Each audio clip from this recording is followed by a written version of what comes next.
Samantha Smart has thrown the disciplinarian under the bus, and the disciplinarian will get the same result as Vicky Lynn McCoy. She will be fired and disciplined. You better have a good reason for doing that, boy. It makes me feel like a big man. Let me check my reason list. Yep, it's on here. You know, and we all have our 15 minutes of fame, and I'd like to take a couple of my 15 minutes to talk about the rights and the wrongs in the world of professional wrestling. And it is for the WWE Championship. This match is for the ECW World Heavyweight Championship.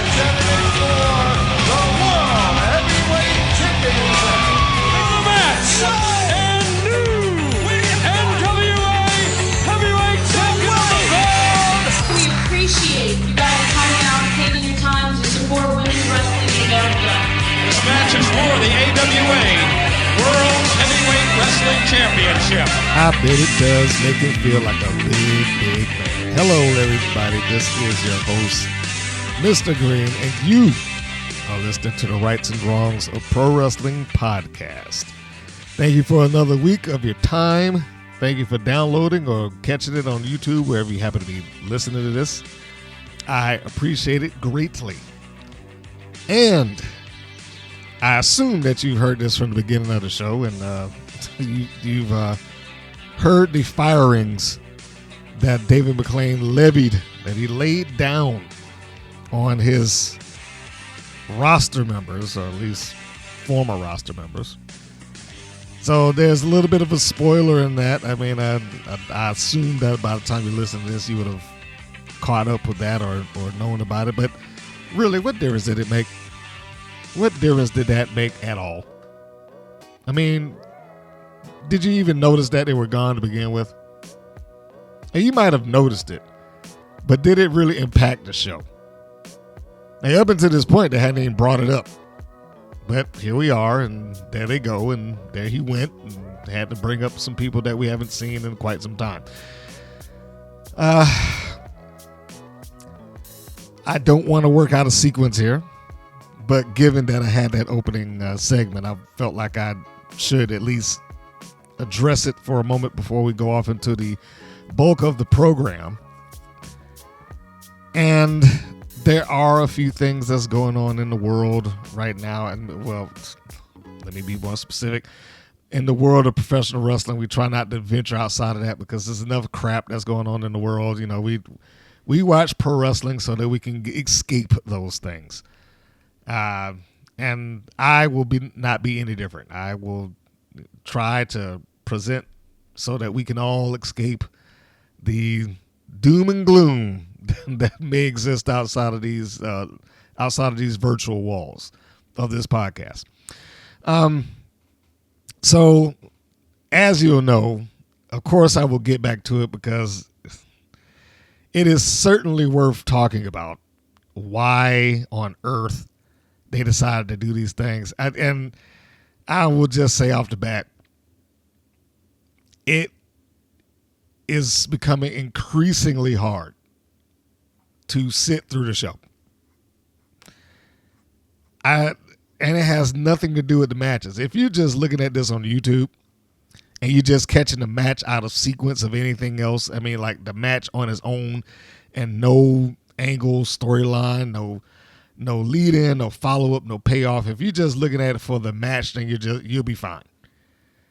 But the creative direction that goes into WoW on occasion to me is just absolutely astounding, and not in a good way. Like, I wanted to believe in this company. I wanted to believe in this show. I wanted to believe that this season would be different, that new coat of paint, new location, new set, new people, you know, and maybe it will pick up the pace and it will be a more coherent line of angle and story. And we're not even finished with it, and I'm already vastly disappointed. Vastly disappointed. I want to believe that this will turn around or this will pay off. But this episode was like a big, I swear I'm trying not to cuss, but it's like a big FU to people that's watching the show. How do you have an angle to finish off your end of your season, and this basically is the payoff? This here, but again, I'm getting myself out of sequence, so let's not do that. Let us do what we normally do and address some news, views, and updates. As it is right now, we've got a couple of things that's been going on in women's wrestling, one of which is AEW / Ring of Honor dug Abaddon up out of her grave so she can make her annual once-in-a-year appearance around Halloween. Why? Because she's Abaddon, and that's pretty much where that starts and stops. You know, if I'm Abaddon, there's probably two things I'm thinking about that. One, I am very happy that I have a gig with AEW and that I'm getting paid.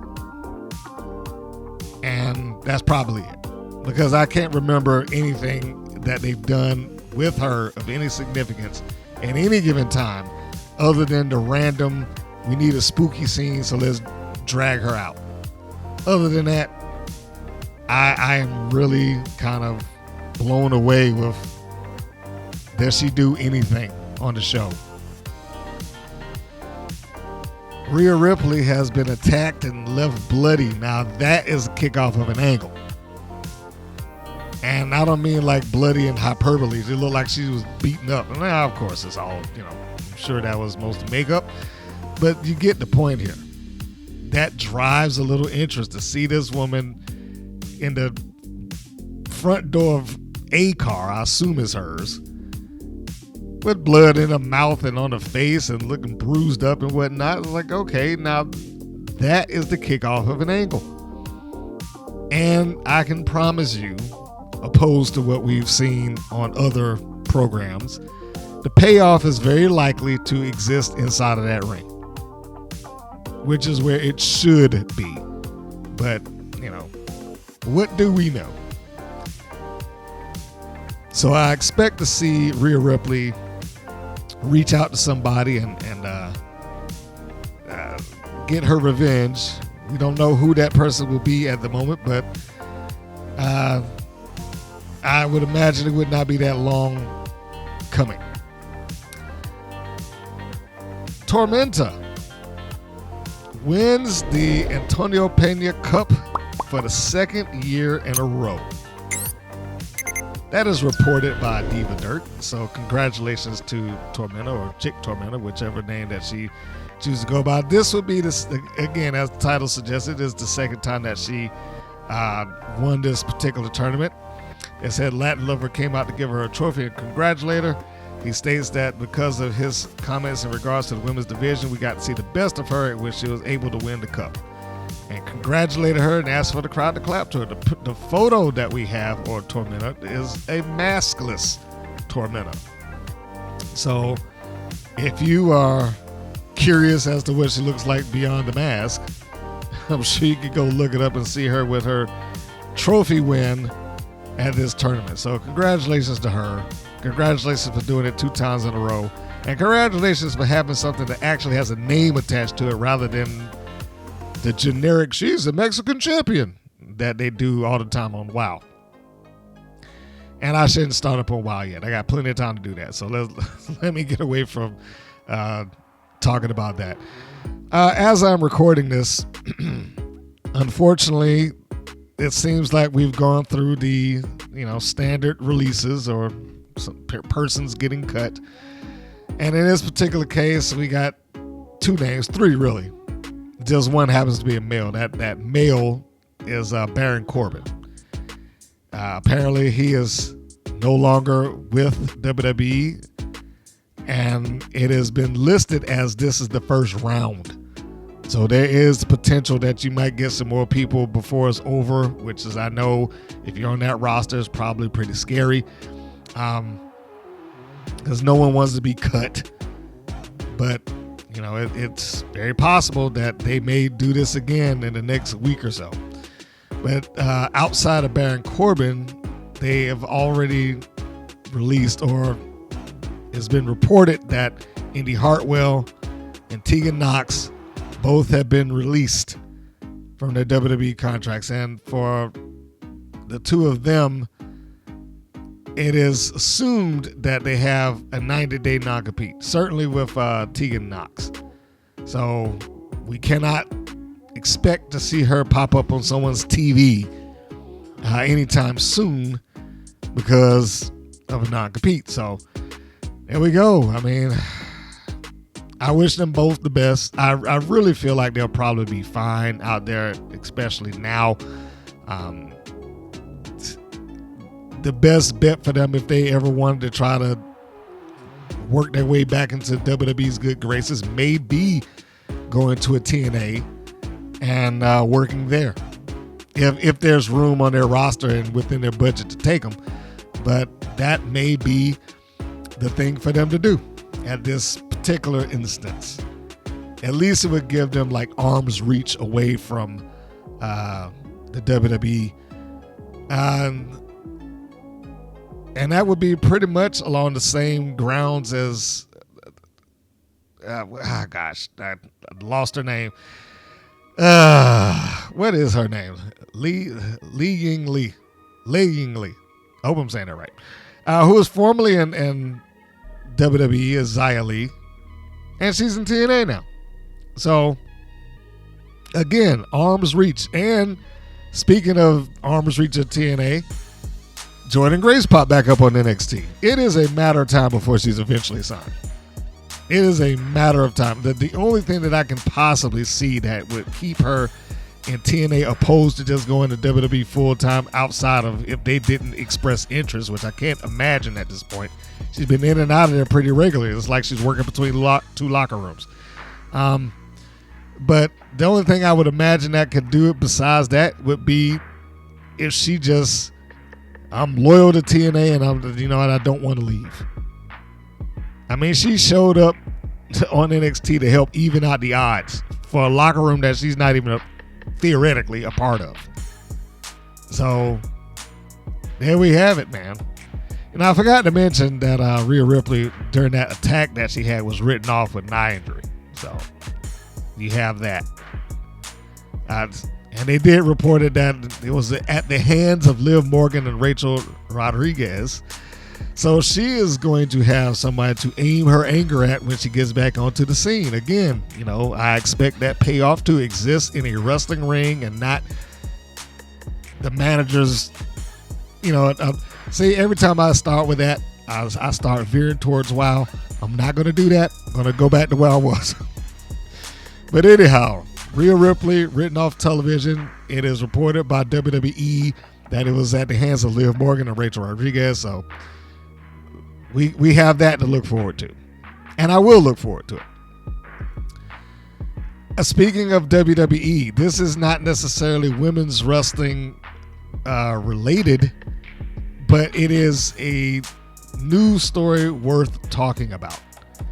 And that is the announcement of the new indie developmental program. It's listed as WWE ID. And of course, the ID stands in the ID in WWE ID stands for independent development.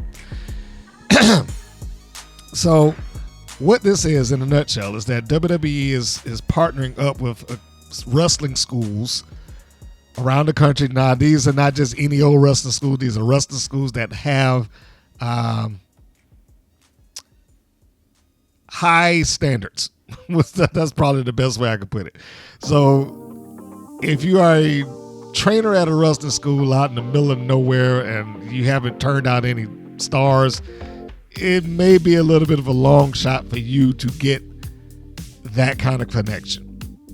But for those who do, this is a great opportunity for you. And I am going to read the press release as it relates to this. It states, WWE today announced the launch of a first-of-its-kind developmental program designed to provide up-and-coming independent wrestlers a pathway to potential career in WWE. The program will be called WWEID, short for WWE Independent Development. WWEID is the latest in our efforts to identify and support the journey of up-and-coming wrestlers, in turn raising the profile of and strengthening the independent wrestling ecosystem. That is what's written on the press release as provided by what they list Chief Content Officer Paul Triple H Levesque. The statement goes on to say, following the 2021 launch of WWE's NIL program, WWEID has been constructed to support independent wrestling prospects and wrestling schools with world-class training, development, and mentorship. Under the program, WWE will provide prominent independent wrestling schools with the WWEID official designation, with the goal of providing new trainees and existing talent at these select institutions with enhanced developmental opportunities. Booker T's Reality of Wrestling in Houston, Cody Rhodes' Nightmare Factory in Atlanta, Seth Rollins' Black and Brave Academy in Davenport, Iowa, Elite Pro Wrestling Training Center in Concord, New Hampshire. The Knox Pro Academy in Los Angeles are the first WWEID independent wrestling schools to earn the official designation. Additionally, WWEID will identify top independent wrestling prospects with an official WWEID prospect designation and support their developmental journey by providing financial opportunity and assisting with training, mentorship, and development, including access to world-class facilities, best-in-class ring training, athletic trainers, and more. WWEID will give fans the opportunity to follow the paths of these standout prospects on the independent wrestling scene through curated behind-the-scenes content, as well as highlights and matches showcased across the WWE's social media platforms. This is nice. I think so. It is a big opportunity for some of. I mean, look, unofficially speaking, Reality Wrestling probably had some connections there anyway, because it's not as if he hasn't had somebody from WWE pop up. I'm actually surprised, and I thought that the promotion that Nick Patrick ran or runs here would have been listed in that as well, considering that Lexus King, or the former Brian Pillman Jr., was just there. And I can tell you, when you get somebody from WWE to come in and work a main event with one of your local guys, that is a big deal for them, both as the promotion and to the individual that gets to work that match. So a little bit surprised, but that's not to say that it will not pop up. With the Nightmare Factory already getting that designation, it might be difficult. They may not want more than one in one particular city, but time will tell.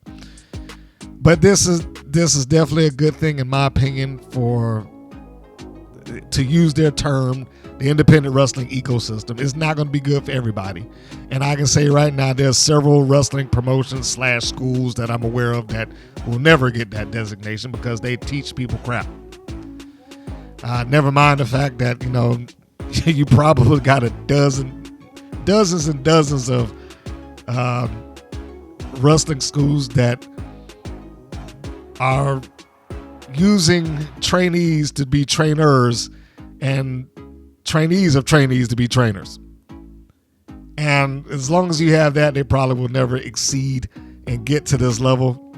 Hence why they say here world-class training and development and mentorship. So it'd be interesting to see where that goes. And I will add this note. I fully believe that the person that should get some credit for this, whether he was in the meeting where this took place or not, is Al Snow. I really believe Al Snow deserves some level of credit towards this. At least in spirit, more or less. Why do I say that? Over a decade ago, I'm going to say at least if it's not right on 20 years, it should be damn close to it. He did an interview a long time back. I think it was on the guest booker program from Kayfabe Commentaries. And within that, and this isn't verbatim, but within that, he made the suggestions like, having a single location to go and take people to train isn't the best thing for them in their wrestling journey, because they won't figure out who they are. It's just going to be one person training them the way that they want them to be trained, and they're not going to know how to do other things beyond that. Sounds familiar. Anyhow, within that conversation, he said that what they should have did, and this is all documented, you can find that interview somewhere. He said what they should have did is they should have kept OVW under their guise. Now, when he was talking about this, he was talking about the WWE moving people out of OVW and going towards the WWE's training facility, their school, and learning solely there. So as he was talking, he says they should have kept OVW. They should have enlisted Lance Storm when he had a school up in Canada at the time. He said they should have gotten him to run a school. They should have gotten Booker T, which they do now, to be part of that. And that way you can have talent that can go from one location to the next, because if one trainer doesn't see something in you, or one promoter, maybe the next one will. Maybe this person doesn't see you as, the baby face that the previous person tried to push on you, and maybe they see you as a heel. And then, that might go to what kind of heel do they see. They may see you as the arrogant prick heel. They may see you as the monster heel. They may see you as the cowardly heel. But, going from one location to the next with a different set of trainers and a different set of eyes does make a difference. And it gives you something to kind of work with. I can't tell you how many times I heard some people like, I only work with that name because that was the name my trainer gave, but that's not really who I was. Look at Ruby Soho. She didn't go back to being Heidi Lovelace because that wasn't her idea. And she said as much, like that wasn't really who she was, and she decided to go with Ruby Soho when she left WWE. The Woad, the Weapon of Ass Destruction, who started off as Aisha Sunshine, and then that transitioned over to Dimension of Rose, and then she finally worked her way up into being the Woad. But even she said pretty much the same thing. When she got into the business, her trainers saw her as Aisha Sunshine, but that wasn't who she felt that she was, but she went with it because this is what my trainer's saying. So I can absolutely see what Al Snow was talking about back then. I'm glad to see that his vision has somewhat ironed itself out. It's not completely what he was talking about, but it's somewhat ironed itself out. Now, if they are able to say you got somebody at Booker T's Reality of Wrestling and they work there for a year, and then they get the transfer, like, hey, look, got that on my head. WWE is wanting to transfer this person to the Nightmare Factory in Atlanta. Well, then they can pack up and they can go to the Nightmare Factory, and then they can learn from there, and they can be part of those training classes and shows. And those things make a big, big difference. The ability to get with other people so you can grow as a performer, as a competitor, as a wrestler. And some of that is largely built on working other people, working with people who can see something different than you, being able to test things out that, like, this doesn't work that well. The crowd don't like it. Or they love this, let me do more of that. Just all of those things. And then learning how you address audiences. Because just within the state that I'm in, the audience that exists within the metropolitan area of Atlanta is different than the audience that goes to a wrestling show in the rural areas of Atlanta. Is night and day. And that happens. That happens, with regions. So I can absolutely see that becomes a thing that is necessary. How to do this, how to handle an audience or crowd or what have you. All of that stuff comes in handy. So bravo to them. We'll see where this goes. Keep my eyes out open for it, and hopefully I'll be able to attend one of these ID promotions to see if there's any major differences there. That would be my, I don't want to say my goal, but it'd be something nice to do. I do believe that I skipped over the fact that Fallon Henry has won the NXT Women's North American Championship. Congratulations to her. I think is that her first championship? I can't remember. It's been some time, but the fact that she has it and she's able to take a relatively new championship and get the opportunity to I want to prop it up, elevate it, help it grow, is good on her. And I am interested in seeing where exactly they can take this or where exactly she can take this. So, good deal. And I think that, Masha Slamovich defeated Jordan Grace at Bound for Glory. Did not get a chance to see the match yet. It is in my queue on TNA Plus right now. So I'm waiting for them to go ahead and open up the Bound for Glory show or the pay-per-view so I can just go ahead and watch that. And lastly, I certainly don't want to forget this.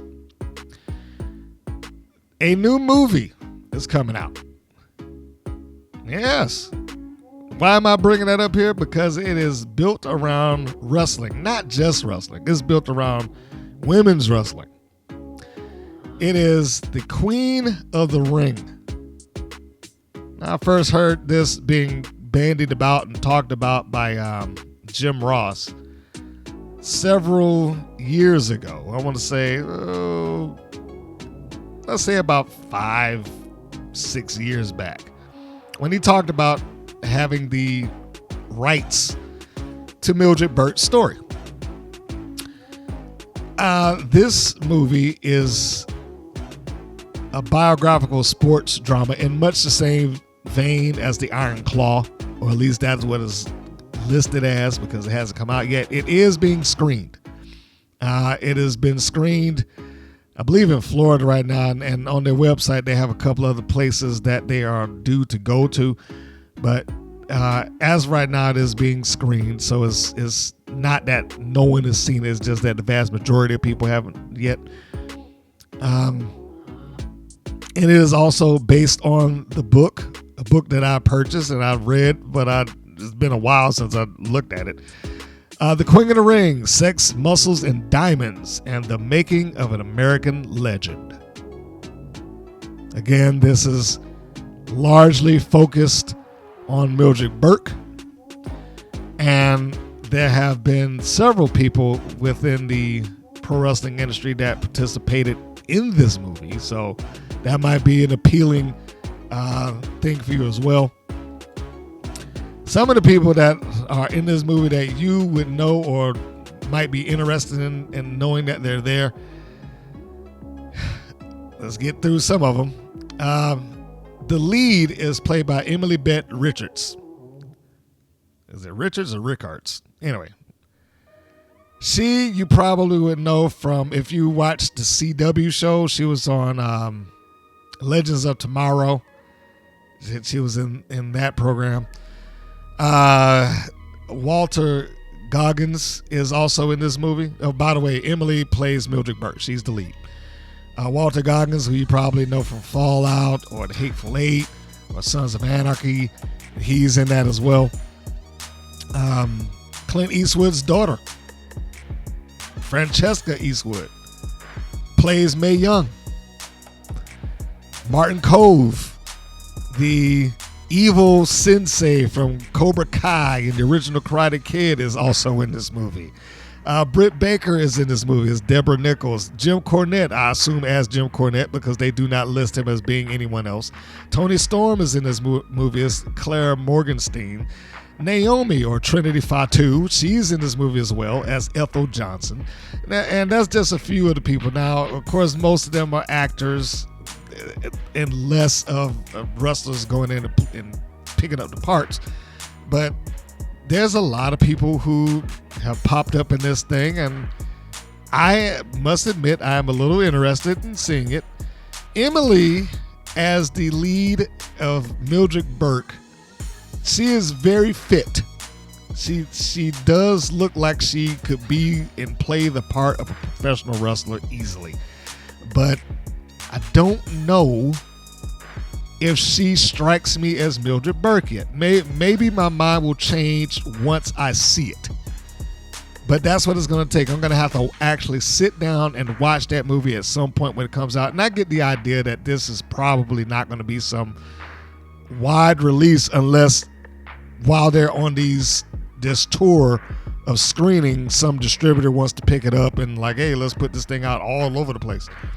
It looks like it would be more of a small, dramatic piece, not widespread. Like it wouldn't shock me if this thing showed up on streaming, in the next 3 to 4 months, if not sooner. But getting back to the point, like I said, she looks great as playing Mildred Burke. She just doesn't look like, in my opinion, she does not look as close to Mildred Burke as I would have imagined. Burke looked a little bit more stout, thicker, and maybe not as defined as Emily is in this. Emily looks fit but thin.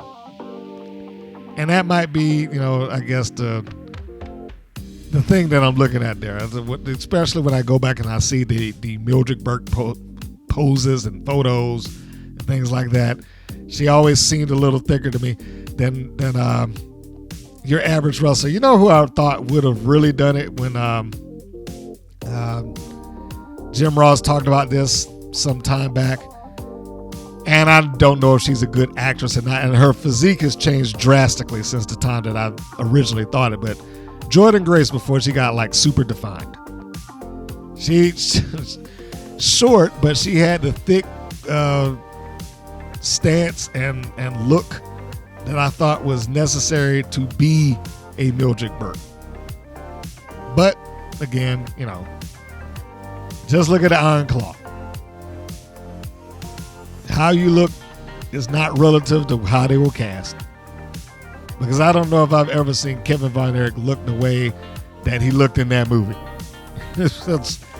When I saw the young man playing Kevin Von Erich in that, I immediately thought, I was like, there's no way that's Kevin. He got to be Kerry. Kerry's the big one that looks like the goddamn bodybuilder. But nope. But anyway, I mean, look, it does work, and I certainly expect there to be some creative liberty in this movie. There always has been in these biopics. The fortunate thing that they have going for them is not like a lot of people who are alive to see Mildred Burke will be sitting there in the theater be like, that didn't happen, so they probably don't have to deal with that. But I do fully expect some creative license, some creative liberty in what I have in that book opposed to what I will see on the screen. And again, I'm going to use the Iron Claw as example. I thought the movie was very engaging, and I enjoyed watching it. But at the same time, there were a couple of things there that right off the back I was like, I'm not sure that happened. One of which is that they combined one of the sons into basically one character, or two of the sons into basically one character in that movie, rather than to show you the death of two different ones. They just did one. So it's things like that. The Saturday Night Live movie Saturday Night Live, it's just called Saturday Night. Just saw that, and it's much the same thing. Very engaging, cast really well. I could close my eyes and I could hear Chevy Chase or Billy Crystal or or Garrett Morris Aykroyd. You know, that they cast him very well with that. But there's also things in there I was like, I'm pretty goddamn sure that didn't take place that night. So, you know, all of that to say, when this does come around, it's probably very likely that there will be license liberty that's taken within the course of this movie, but I do not expect it to offset anyone's viewing enjoyment. All right. I think we have covered quite a bit. I thought I would be a little bit faster than that, but apparently not. So on that note, it is the time that we take a little bit of a break. And when we get back, we will go right off into the review of this week's episode or last week's episode of Wild Women Wrestling and all the stuff I have to say about it. Stay tuned.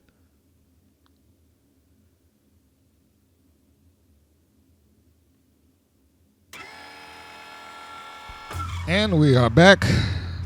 So it is time for another week, another episode, and more nonsensicalness as portrayed by Wow. I'm sorry, I'm getting my headphones a little wrapped up here. There we go.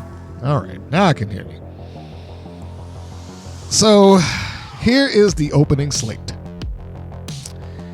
This is episode 307, season 3, episode 7.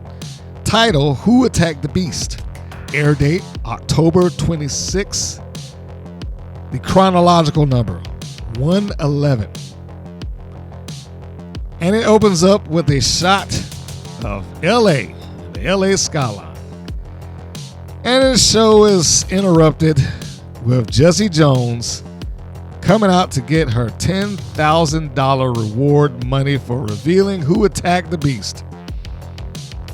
And so she comes walking out, and anybody that's heard this knows that I think very highly of Jessie Jones. And I know that she is a cog in the machine that is WoW. So the idea that she's a part of this stupid angle, I have to just completely overlook.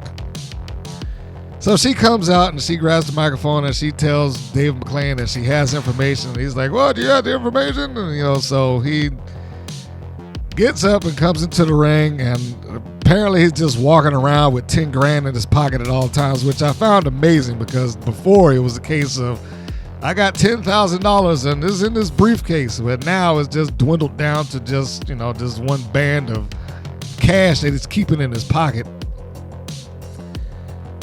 So, without going into the super duper specifics of this, he comes in and Jessie Jones has her phone.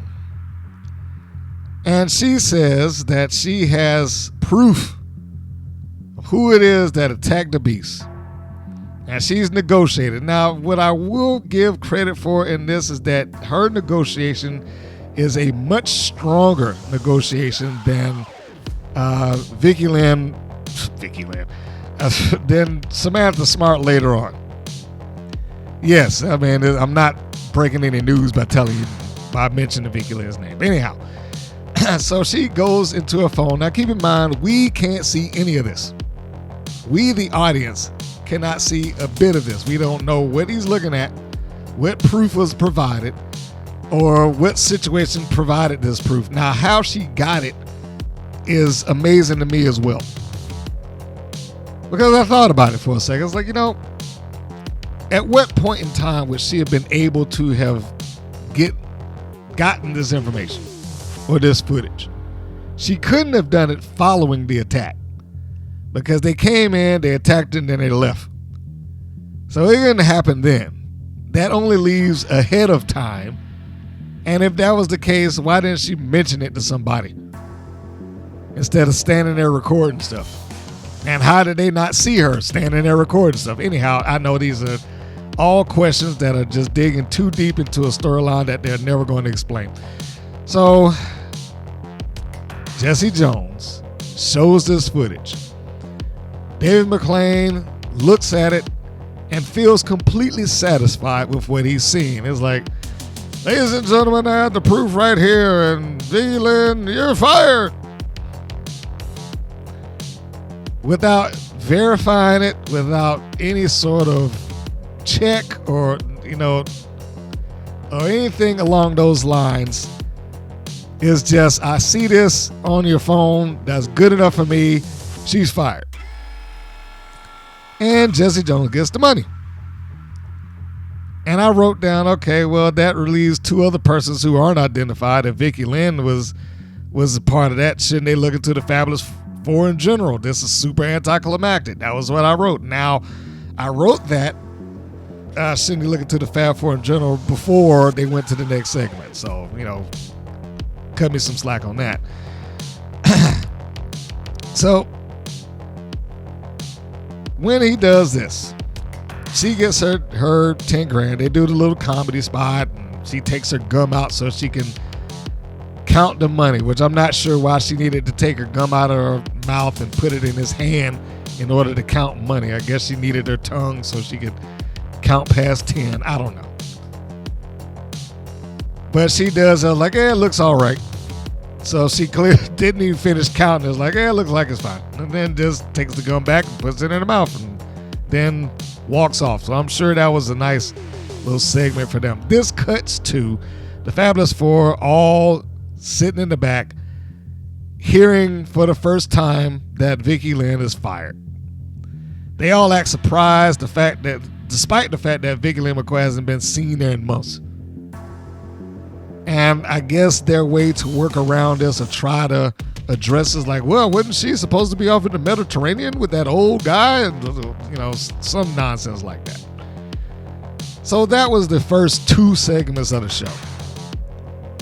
The wrapping up of this angle, which apparently now the Beast is not going to get any retribution for. Which at this stage, I'm really even questioning, is she coming back at all? Why does she even still have a title? It's been 3 months. Now they can do what they want to do. They don't have to interact some, 30-day rule like other wrestling companies used to do back in the day. But why is she just allowed to have the championship indefinitely before, somebody decides, we need to take this title off of her because it's been long enough? And more so than that, never mind the fact that we already got a camera in the Fabulous Four's locker room waiting for this response. But what possible payoff could any of this provide? What possible payoff could any of this provide? This woman let's just rewind the clock a little bit here. The Beast got clocked in the head with a bottle and then hit in the head following that with a belt. Never mind the stupidity of the EMTs. I mean, forget that because they came out there immediately within seconds and then picked her right up like there was no injury. They didn't bother to check her neck or nothing like that. They just picked her up and walked her out of the ring. I mean, given the amount of time that she's been off television, you would think that she had another leg broken or something like that. But here we have this situation where the Beast theoretically attacked should be going back after her attackers, which cannot happen now.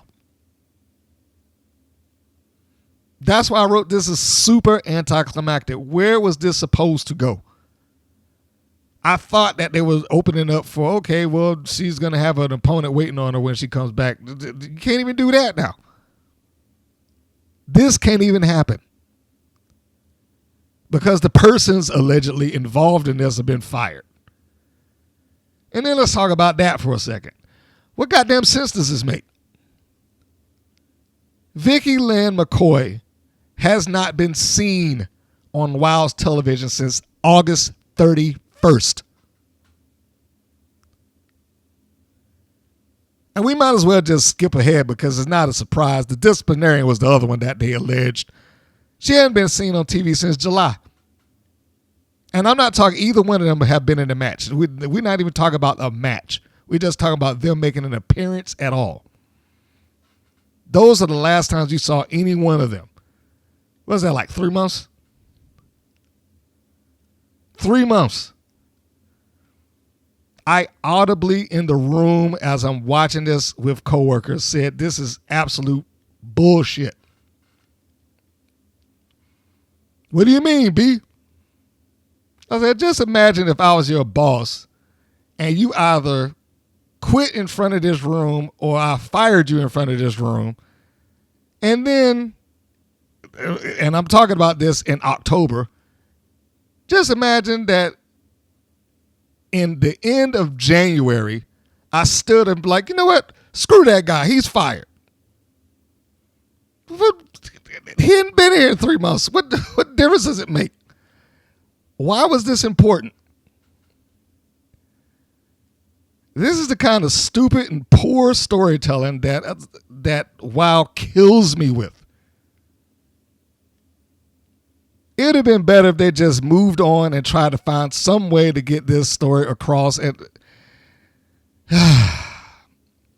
forget the fact that it's their fault that these things happen because you tape months at a time, months of television at a time. So any little thing that goes wrong, then you're just screwed. This person can't get back. They're out of town. They don't want to come. They got another job. You're just screwed then. And not in like the normal way that would happen in some other wrestling promotion where they're like, all right, well, we're going to have to pivot and try to change direction. They don't even do that. They just stick with it and like, well, we'll just make it work the best we can. And they're no good at it. They are no good at trying to make things work. And the unfortunate part here is that, I don't know how many times I've said, there's no one there that could put an end to it. No one can put the bullet into the back of the horse's head to put him out of his misery. Why did this take place? It was so dumb. Other than the only thing that I came up with is like, other than David McClain just feeling this obsessive need to publicly fire them, this was pointless. And I know, because it's been suggested to me, well, that this might have been their way of wrapping stuff up. And it may have been, but it was completely unnecessary. Who was asking questions about where the disciplinarian was? Or where Vicky Lynn McCoy was? Who was asking that question? They have started this thing. What are we in, like week 6? Something like that. At no point has the Fabulous Four even brought up Vicky Lynn McCoy to any significant degree. It's like they wouldn't bothered the fact that she wasn't there at all. So why? And the fact that they looked in segment 2 so surprised. I can't believe he did this. What did he do? Now keep that in mind. They were all surprised and disappointed and this and that at this stage. Did that keep up throughout the hour of the show? Like it wasn't even an hour. And the entire personality of that just flipped.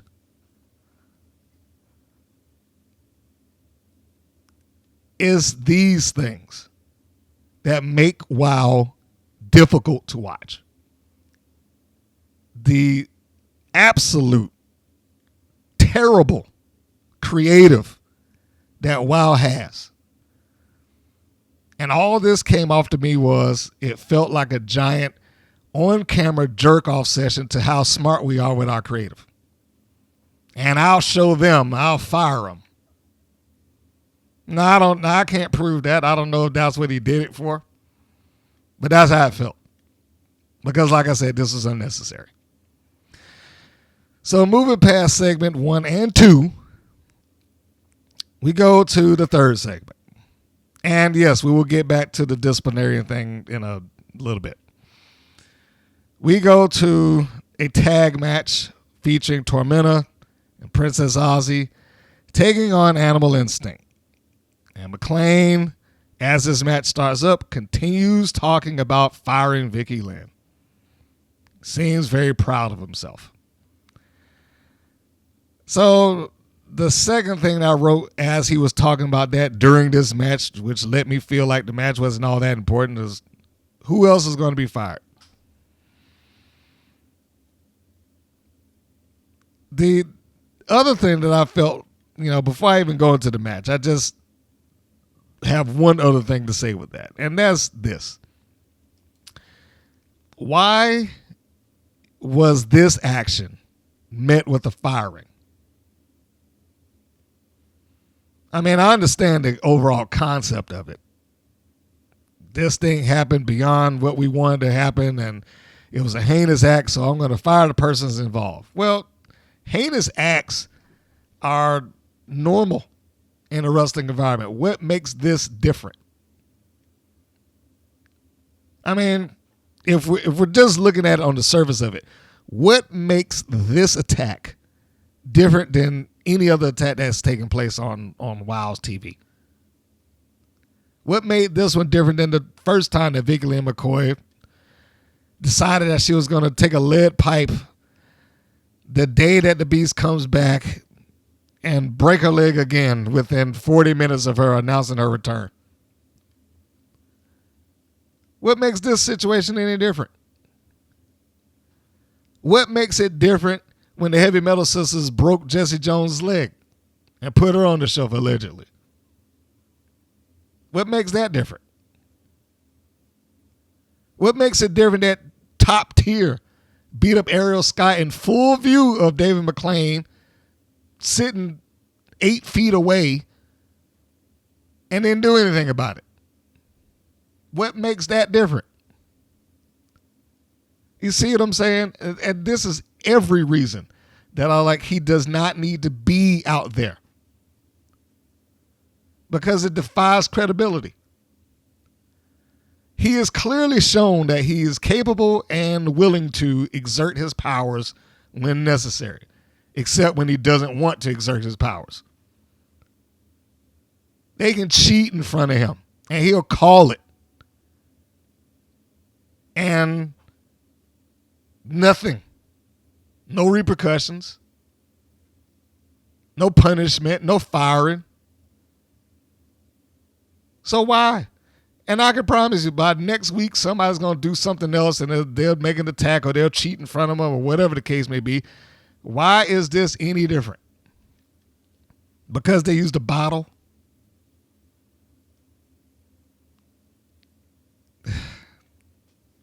So, this is why he shouldn't be out there. Because now he has to... It's pretty much like how I dislike when people have wrestling promotions and they do commentary on the loudspeaker. I'm not a fan of that. The reason I'm not a fan of that is because it forces the people in the ring and the referee to ignore what he's saying. There's been times I sat there and watched that, and he'll just as loud as anybody. Oh, she's got a chair. And the referee has to act like he didn't hear it. That's what this is. They do something in front of him. He has to act like he doesn't have any ability to do anything about it at all until he does. It either should be he is the general manager or the matchmaker or the authority figure that comes out when necessary and somebody else should be in that booth, or he should give up power to somebody else and make it publicly known. It's a conflict of interest for me to sit out here and be the whatever, executive producer, the matchmaker, the this, that, and the other. So I am officially relinquishing, matchmaking authority and this, that, and the other to Erica Porter, Jungle Girl, what or something. But he does not need to be sitting out there with that. So anyhow, I'm sure I'll have more to say about that as it goes on. So anyhow, we get my favorite tag team, Animal Instinct, in the ring. Not really. But Princess Aussie and Tormenta come along and have their show of unity and solidarity between the two of them, right down to the hair. Or at least that's what one of my coworkers said. You think she dyed her hair because they, trying to be unified? I was like, I don't know. I guess. It's possible. But here's an example of having to work beyond the circumstances by which the show provides. Fortunately for them, there was no storyline here. There was no angle to speak of. This was just a match, and they could depend on just doing the match. And that's probably the best thing that they could have done, because I think WoW would just screw them up if they tried to apply any sort of angle or storyline to them at all. And they have to do whatever it is that they can do to punch above their weight class and be better than what the angle provides, which oftentimes is very difficult. So anyhow, overall the match is fine. I didn't have any issues with it. Looked fun, looked crisp, nice to watch. And I'll even go so far as to say Animal Instinct was better than I would normally give credit for. Like, I wanted to be mad at them, and I wanted to, they suck, whatever. But, I try to be as fair as I possibly can. And aside from, like, a stalling moment with Goldie Collins, I thought they did fine. Like, the moment I'm talking about is when Aussie makes the tag to Tormenta after shooting Goldie Collins into her corner. That follows like a head scissors that she does. And while Aussie is making the tag, Collins has to kind of pull herself up and look. I don't even know what I would call it, because it's not like it's like shock and dismay. Like, I can't believe she did that to me. It's almost like that. But she has to hold that for a while as she pulls herself up into place. And they can double shoot her off and hit her with the double hip toss. So that goes on, and the heat has got on the Collins for a little while. Tormenta looks good in here. Very crisp. Loved the little low clothesline that she gave before it was broken up by Katarina Jinx. And not only did she get up and like brush it off, she got up and started fighting Jinx, which was great, really. Collins showed some strength, hoisted her up, and then there was the little tandem move. I'm not a big fan of this turnaround leg lariat that Jinx does, but it'll work for the segment or work for the match. So we can see that it's turned around, and Tormenta's the one that's taking the heat at this point. And they being Animal Instinct did a pretty fair job here.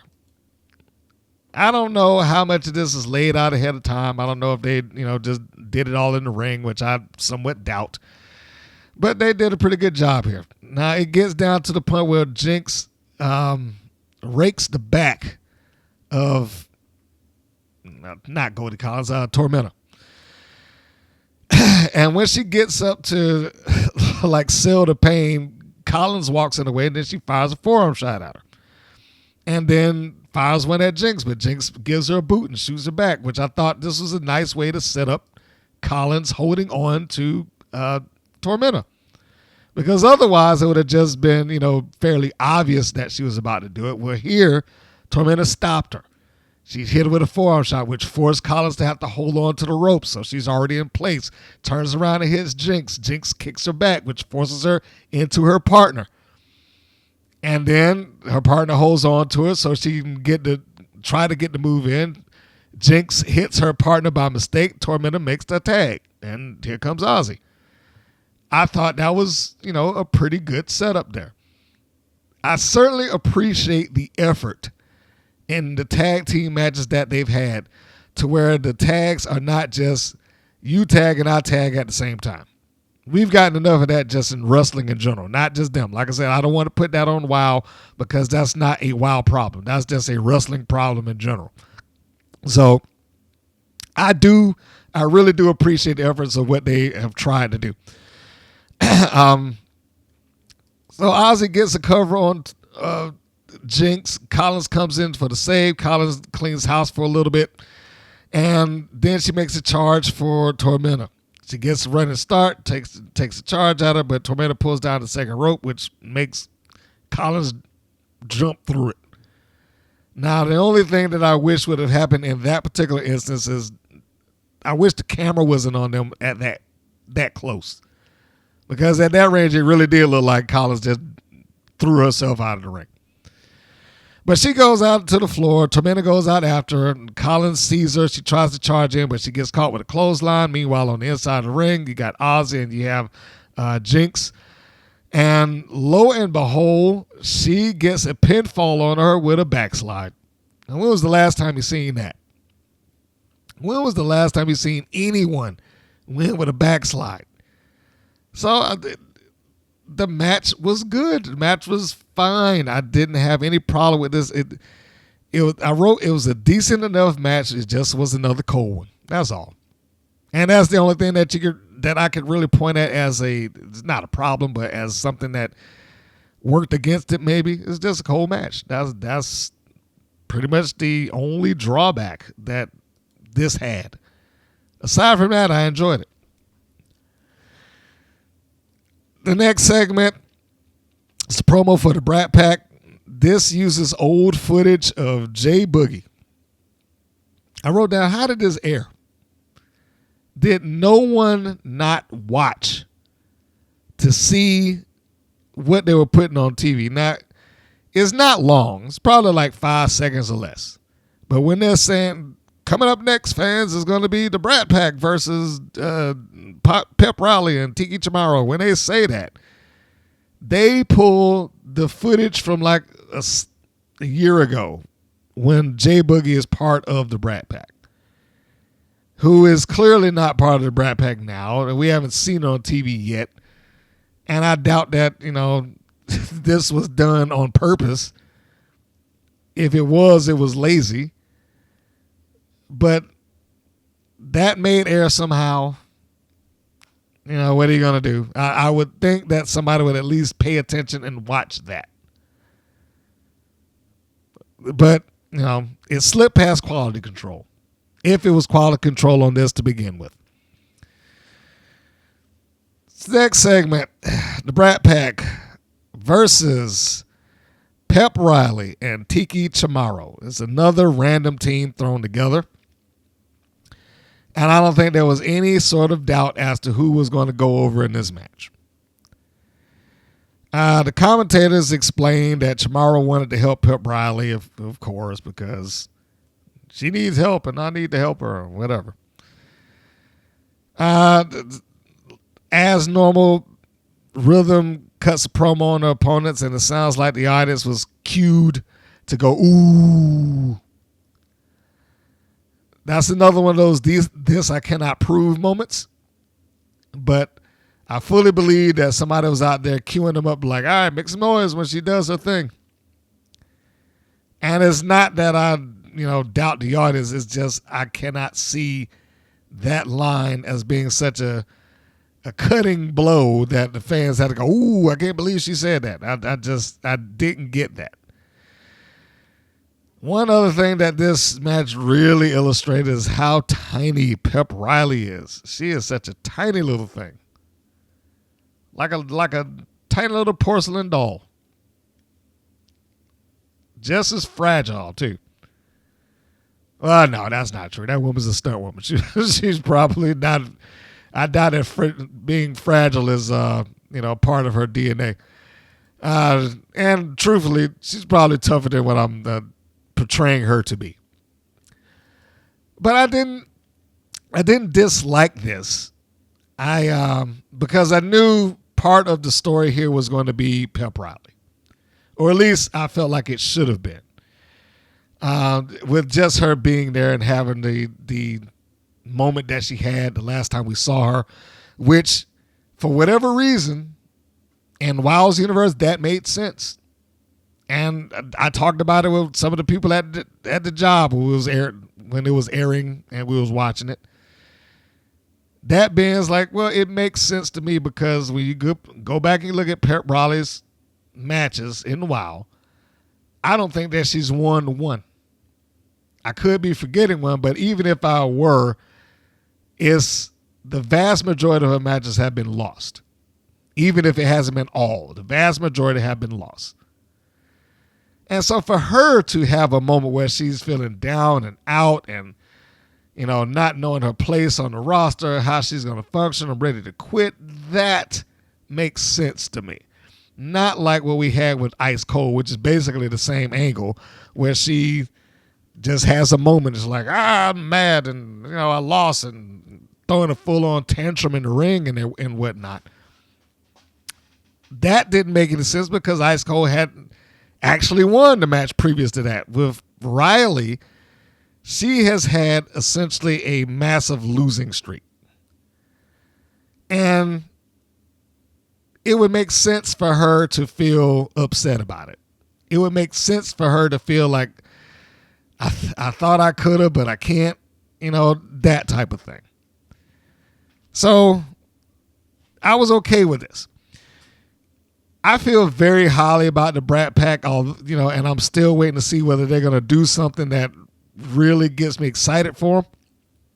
Because as we have said, or I've discussed, the Brat Pack, Gianni and Rhythm, really know how to put themselves where they need to be in order to get things moving along. They really know how. And I love that about them. I do.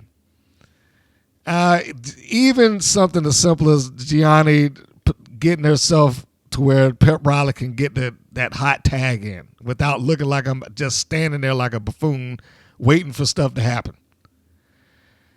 So Reilly, I mean, she gave Reilly something there. Riley ducks underneath the clothesline so she could get free.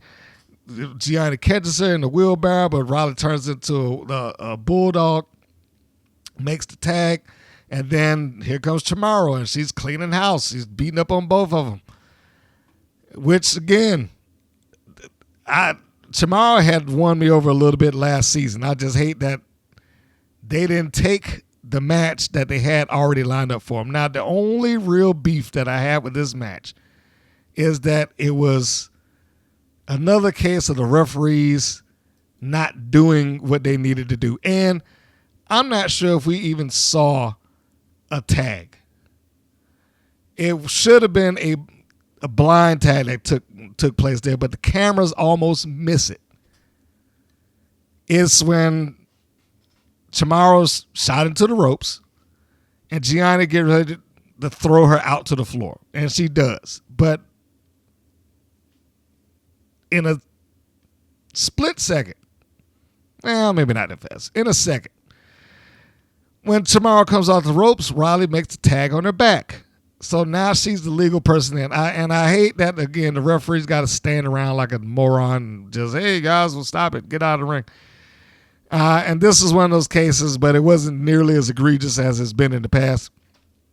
But Riley makes the tag, and she gets up on the second rope. And she comes off, and I guess it was clearly supposed to be that Gianni would just catch her, and they would go into their finish. But Riley seemed to overshoot Gianni just a bit. And so the catch of Pep Reilly was not as efficient. It might have worked better if Gianni was out a little ways instead of coming closer, maybe. But aside from that, you know, I really have no beef with them. So, and she recovered fast. That's another thing. She recovered fast from that. She did lose her. And I don't mind the mistakes when they aren't as, you know, egregious. And this was not an egregious one. Gianni lost her going over top, but she did hoist her right back up, and she put her in power slam position. BK Rhythm comes around and catches her in the power slam suplex combo. I don't know what they want to call that. And they score to win. And they leave looking good. And I was like, all right. It's good to see the Brat Pack do something. Now, whether they will do something of significance that will get them going somewhere down the line, who knows? But as of right now, they did fine. It was a nice win, but it wasn't unexpected.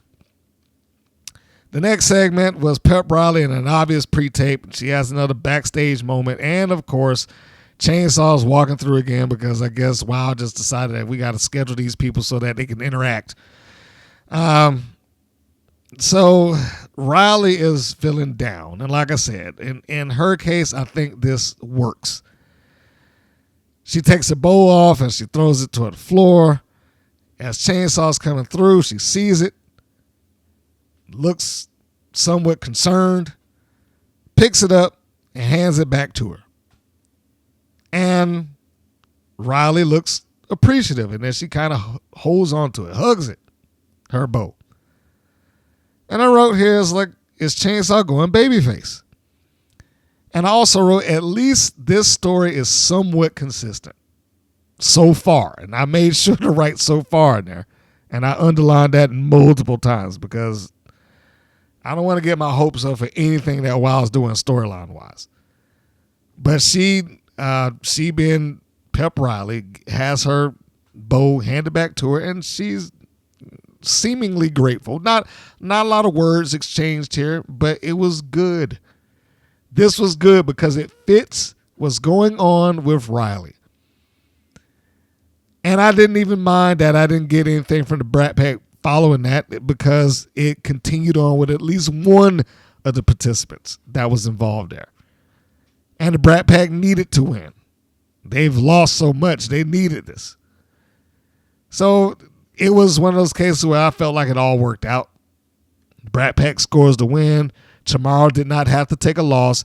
Pep Reilly took a loss, but it furthers her story. I was fine with all of this. See, it's not the whole thing. It is not the whole show. It isn't. It's just the things that are around the matches that make this show difficult. And following that match, in the next segment, we have Chainsaw with Angelica Dante taking on Brittany Bay. Now, again, we're going based on the match. No storyline here, no angle here, just the match. So far, first tag match, nice to watch. Second tag match, nice to watch. This match, nice to watch. Didn't have a problem with any of them. And this was everything that this match should have been. I know that Chainsaw is not a polished wrestler. But the thing that I've said about her is that she doesn't need to be because she's the monster. So she can be as a little rough or gruff or whatever the case may be. At what point is Brittany Bay just going to go ahead and join Spring Break 24/7? Because, I mean, what are we waiting on? We can clearly see that she's part of this group or she's going to be. I don't know what the delay is. I mean, she's got everything that Spring Break 24/7 has in general. She's got the same outfit. She's got the pull-away pants. She's got the shades. I mean, the costume design is the same. She's got a beachfront name. What else? What are we waiting on here? Just go ahead and join up with the group. It doesn't make any sense for them to be delaying this to the inevitable, hey, she's part of Spring Break 24/7 now. And they play the generic beach music or whatever they do. But that aside, I do have to say, and I don't want to knock Crystal Waters. I don't want to knock Crystal Waters, but I mean, look, I'm sure she's a nice young lady, but if you're giving me the choice between Bay and Waters at this point, I'm probably going to go with Brittany Bay. Ain't no probably to it. I'm going with Bay because she functions better. You know, she just does. And this was a nice example of that.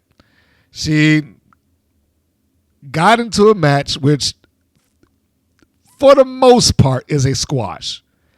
But she was able to get some stuff in and without compromising Chainsaw. I don't know who laid this out for them, but I enjoyed it because it's not too long. I mean, they did what they had to do. Chainsaw never really was put into true jeopardy. She took some moves and kept moving through them. That's pretty much the only way I could describe it. Bae starts off. She ducks underneath a clothesline of her chainsaw, and then she tries to give her like a Thez Perez. What does Chainsaw do? She catches her. Bae gives her a couple of elbows to the shoulder, the side of the head, and then she gives her a drop kick to the knee. It was good stuff. She tries to come off the rope so she can maybe face plant Chainsaw. Chainsaw stops it. I was like, I thought that they were doing a pretty good job of her being Brittany Bae, trying to work around the size of Chainsaw, within the kayfabe universe of WoW. She tries to get her in a crucifix, and the little nuance that I liked that she did here is that she reached down, like go and watch what she does. When she gets around and she hooks the body of Chainsaw, you can see her trying to pull through, just trying to she pulls her arm trying to put his body over, and I can't do it. Little things like that I really enjoy. And I know anybody that's listening knows that about me by now. But yeah, little things like that I really enjoy.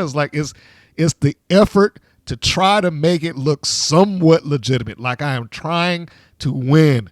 And she was. She got up in there and tried that little roll through thing, could not do it, and then she got walked into a corner for a trouble. Camera angle was a little bit off here because they went for the overhead, but Chainsaw made it very evident that she not only gave a claw to the stomach, but she's pulling Bae's hair. Now, you could have missed it, but that happened in there, and I was like, okay, good. She's still being Chainsaw. She's still being a monster. And then she gives her a smack in the stomach and just drops her down. The other thing, I made sure that I wrote to give her credit for this, because the last time I saw her do this move, it was done so. I'm hesitant to say that it was done badly, but I'll say it wasn't executed well. When she seats her down and she chokes her opponent out with her own arm.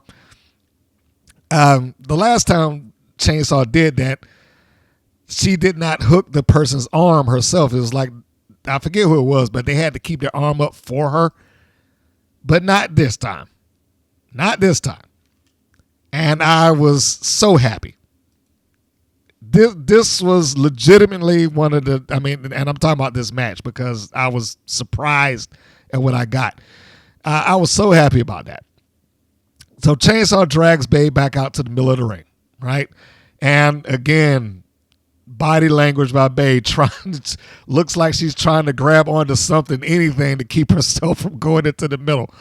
And then Chainsaw just puts a foot on her stomach. Easy. Nothing too complicated. Just puts a foot on her stomach like I got this thing in the bag, and then Bae moves out. She kicks out. Chainsaw then takes her left arm, and wraps it around her own throat. She isolates one of the legs, and she's holding her arm, squeezing her own throat with her own arm. And at the same time, she takes her free arm, her being Chainsaw, starts pulling the ear, and then she starts raking the nose. What we didn't get that we got last time, now you can see her doing it from the back, is Dante giving instructions by using the faces on the apron. The cameras didn't catch it, and I'm mad that they didn't do it. But other than that, it was perfectly fine. So that little moment there, the signature moment from Chainsaw, I think that can go somewhere if they do it enough. But those cameras got to get Dante showing her. If she's going to be the manager, if she's going to be the one that's giving these instructions on grab the ear now rake the eyes and pull the nose and, hook the mouth. If those are the things if that's the way that this is going to be applied, then that camera's got to get a shot of her doing it. So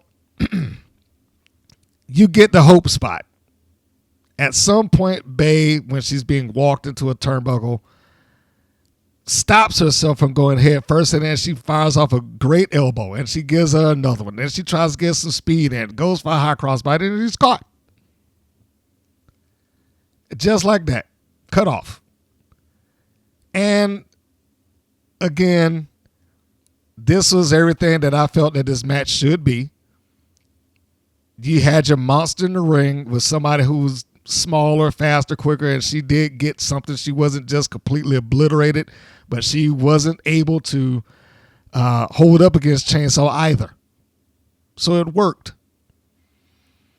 I didn't necessarily care for her pulling off the eyelashes. I mean, I don't know what that was supposed to do, but she does get Bae tied up in the tree of woe in the corner, and she yanks off on the eyelashes. And I'll just go it just because she could. I'm doing it because I'm strong enough, big enough to do it. And then Bae tries to fight back again. And the finish here for Chainsaw, I liked. So what we got is Bae fights out of the corner. She gets Chainsaw back a significant amount so that she can come off the second rope with a high cross body.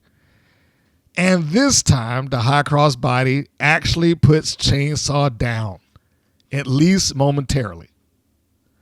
And when she gets her down momentarily, she's not able to get the pin because Chainsaw immediately pushes her off, and then she looks like she's pissed about it. Within seconds, she's back up to her feet. Bae runs in. Chainsaw catches her with a choke slam. Bae takes a beautiful choke slam, and then that's it. 1, 2, 3. Is everything that match should have been. And if I had applause buttons right now, I would be hitting the applause button. I would say bravo. For 2 reasons. One, like I said, it was everything that the match should have been. It did not violate either one of their characters or personas. I absolutely appreciated that. And it did not get weighed down by somebody trying to be cute with the story. Like, the match in and of itself was the story. And if they can continue on doing stuff like this, then with her, I could get back behind her. If this meets up with whatever it is that they do with Pep Reilly, I can get behind it so long as they don't go off the rails. That's what I'm afraid of. I'm afraid that they will go off of the rails at some point. So it was great. It was, like I said, the best way I can describe it is everything that match should be.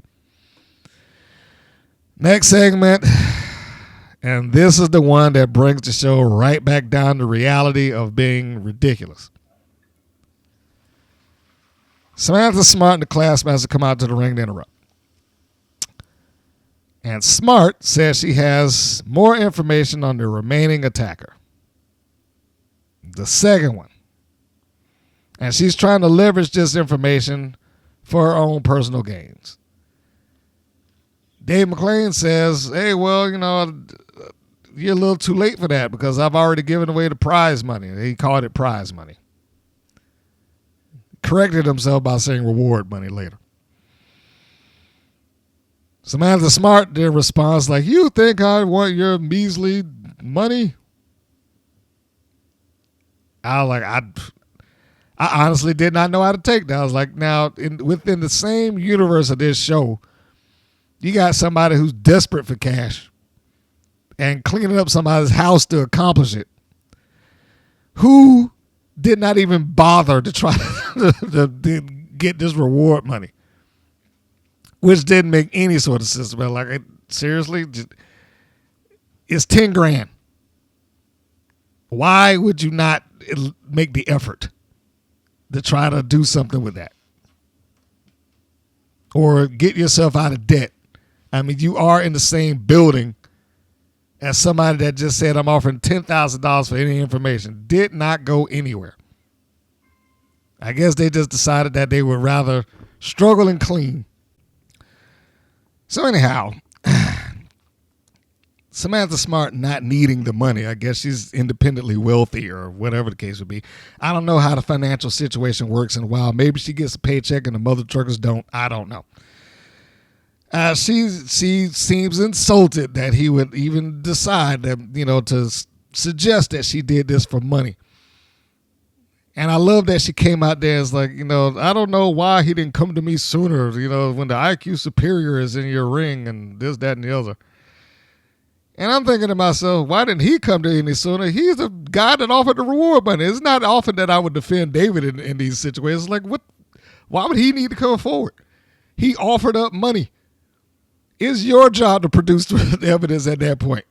If I say I will pay you to give me information on this, that, and the other, then you get the information and you come to me. I'm not seeking you out. What kind of nonsense is that? It's moments like that. It's like, maybe Samantha Smart might be smart in some things, but clearly not life. So she says, well, I have basically she's leverages for some sort of title shot, right? And the leverage that she says is, well, David, I don't want your money, and this isn't verbatim, I don't want your money, but if you give the class master another shot at the beast for the Wild Championship, then I'll tell you who did it.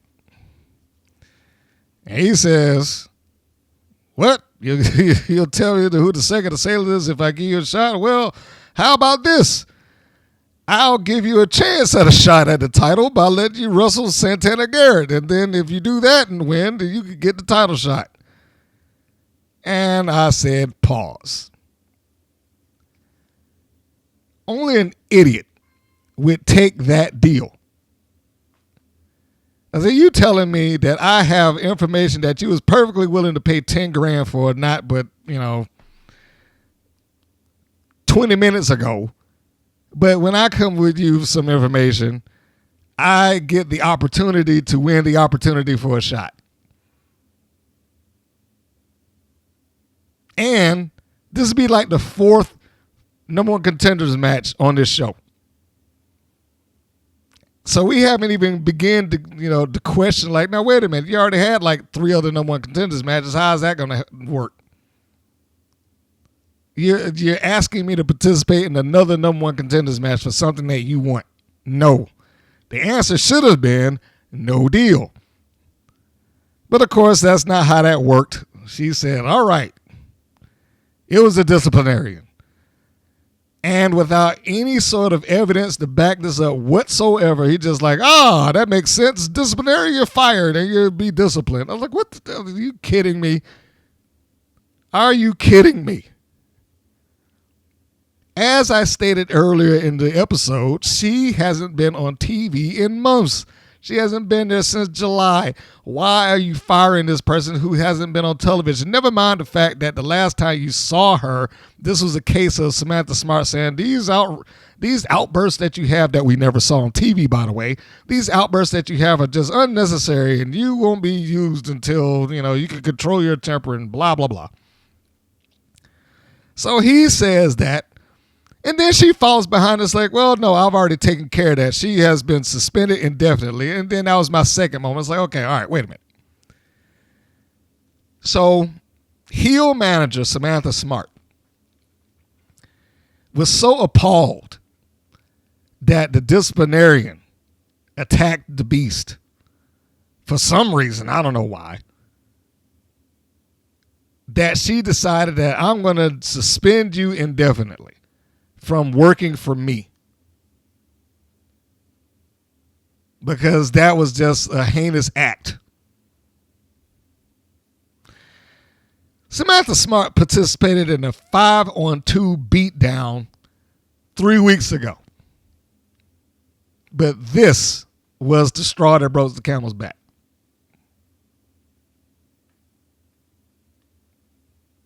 This is the roller coaster that this show will put you on. I was like, the matches were bringing me back up the hill, but this one dropped me right back down. Now, this is horrible on-screen negotiation. This is inconsistent with who she is as a heel. Why would she care? Why would she care? Even if the disciplinary went beyond her work, why would she care enough to be like, you know what? I can't believe you do this. You're suspended indefinitely. Why would she care at all? Never mind the fact that, like I said, she participated in the 5-on-2 beatdown on the Fierce Sisters. And if you remove that, she has hit people while they were standing on the top rope with a yardstick. She didn't know which way they were going to fall. Whether they fell down to the floor and broke their neck. Now, I'm saying this in the kayfabe universe, but still.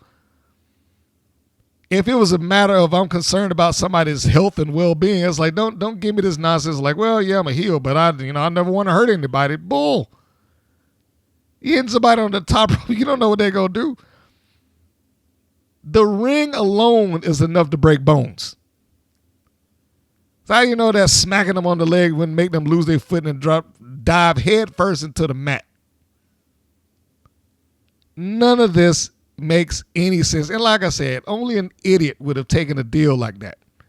I got something you want, and the best thing that you could give me is the means to try to win what I wanted in the first place, when she probably could have just kept on having a class us to win matches, and maybe she would have gotten the number one contendership anyway. So what was any of this about? Dave McClain got to be on TV and fire 2 people that haven't been on their program in months. Samantha Smart got to negotiate a deal that was a worthless deal to negotiate. So I can win the opportunity for a championship that hasn't been defended since the season started off, and the champion hasn't been there because she got cracked in the head 2 months ago, and she can't make a phone call or FaceTime or something to patch into the show. Apparently, Vicky Lynn McCoy and the disciplinarian found some common ground. What that common ground is, I don't know. Why would they even bother to collaborate to attack the Beast in the first place? Have they spoken 2 words to each other throughout the time that they've been on this show together? Why? For what reason? What motivation could they have possibly had to do this? Much less the idea that they both did it without the knowledge of their, quote, bosses being aware of it. Vicky Lynn just did this on her own without Lana Starr. The disciplinarian just decided to do this on her own without Samantha Smart. For what? What was to be gained out of this? No one came demanding a shot. They didn't even show back up on TV. They just attacked, and then that was it. Nothing happened. And the unveil isn't even an unveil. You didn't see anybody's mask come off. They're not showing up. They're not going to be any payoffs for the match. Nothing. It's just, what was this for?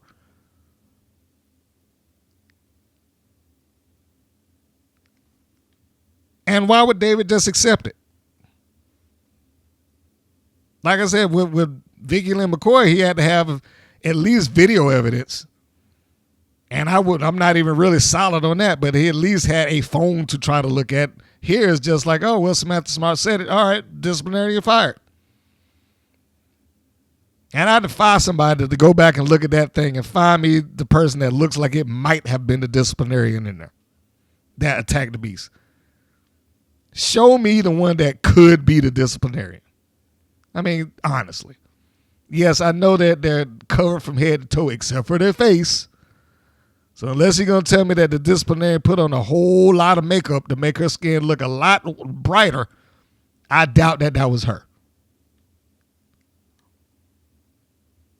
This is every example of how pitiful a writing staff, I can't even say staff, whoever the person has created, and you know who they are, whoever's writing this, take a class. They clearly do not understand motivation. No one here had any given motivation to commit the crime that they committed. If this is going to be listed in the Wilds universe as assault, what was the motivation behind any of that? In a perfect situation, in a perfect world, what was the motivation behind? They weren't locked in some sort of feud. Vicky Lynn has never really asked for a championship match. Neither has, the disciplinarian got one at some point. But why did they not just suddenly find themselves so upset with the Beast that we're going to steal this bottle of liquor and smack her over the head with it and hit her in the head with a belt?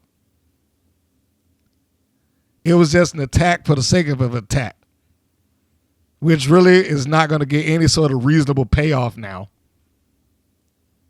And the only thing that really even justified Jessie Jones, I'm going off into that now, but the only real thing that really defied or justified her is something that didn't even air on TV.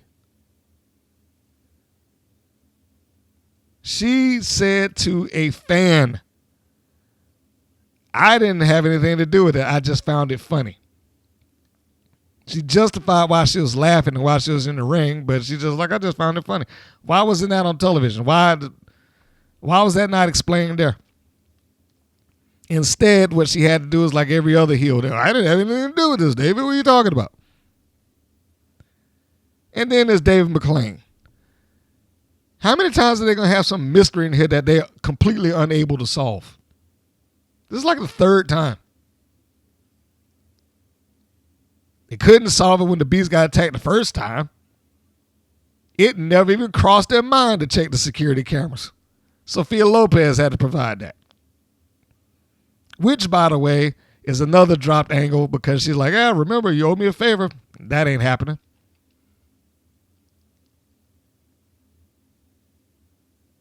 How is this even a thing?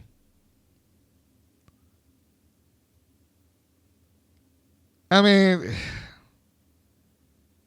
you can't check security cameras like that. There was zero effort. This is a show that's written for kids. And there is no goddamn way that Jeannie Buss watches this on a week-to-week basis. I refuse to believe that. And I wrote down here, Smart reveals attacker as the disciplinarian. And I wrote, seriously, why? I also wrote that this is horrible on-screen negotiation. Why would Samantha Smart accept these terms? If she's that smart, why are you accepting these terms?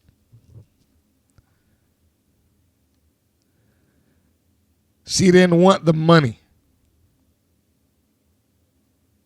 And it's like I said, in the same universe where you got two people that's struggling to get, pay a bill, she didn't want the money. And the mother truckers had like they had no concept or idea that this was taking place despite the fact that they worked there.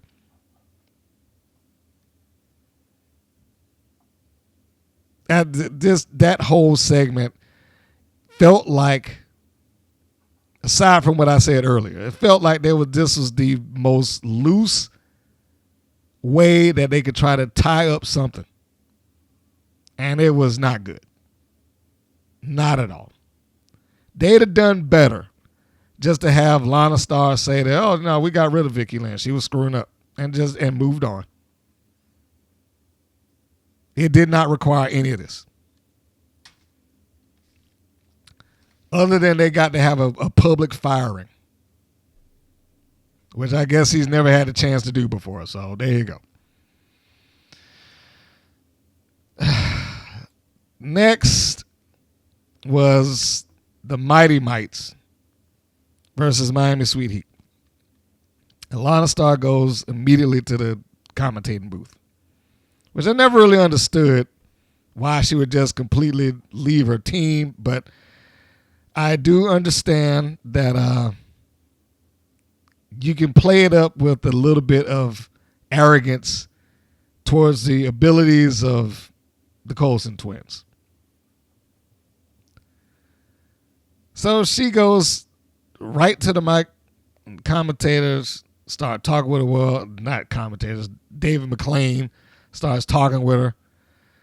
Lana's still good on the mic, but remember what I said earlier, that second segment where they were all so shocked and I can't believe you do that. Has he ever heard of AI? Oh, this is horrible. What are we going to do?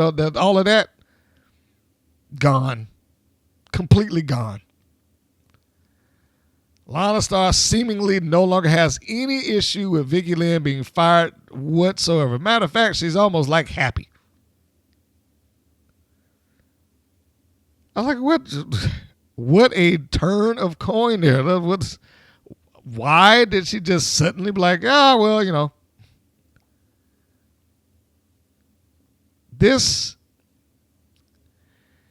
it wasn't bad, but it was inconsistent. And it's not even inconsistency that goes weeks. This is inconsistency that took place in the same episode. And I didn't want to be judging Lana. The last couple of weeks you heard me go on and like, she's really surprised me. She had won me over as a mouthpiece for her team. And she seemingly has grown into that role.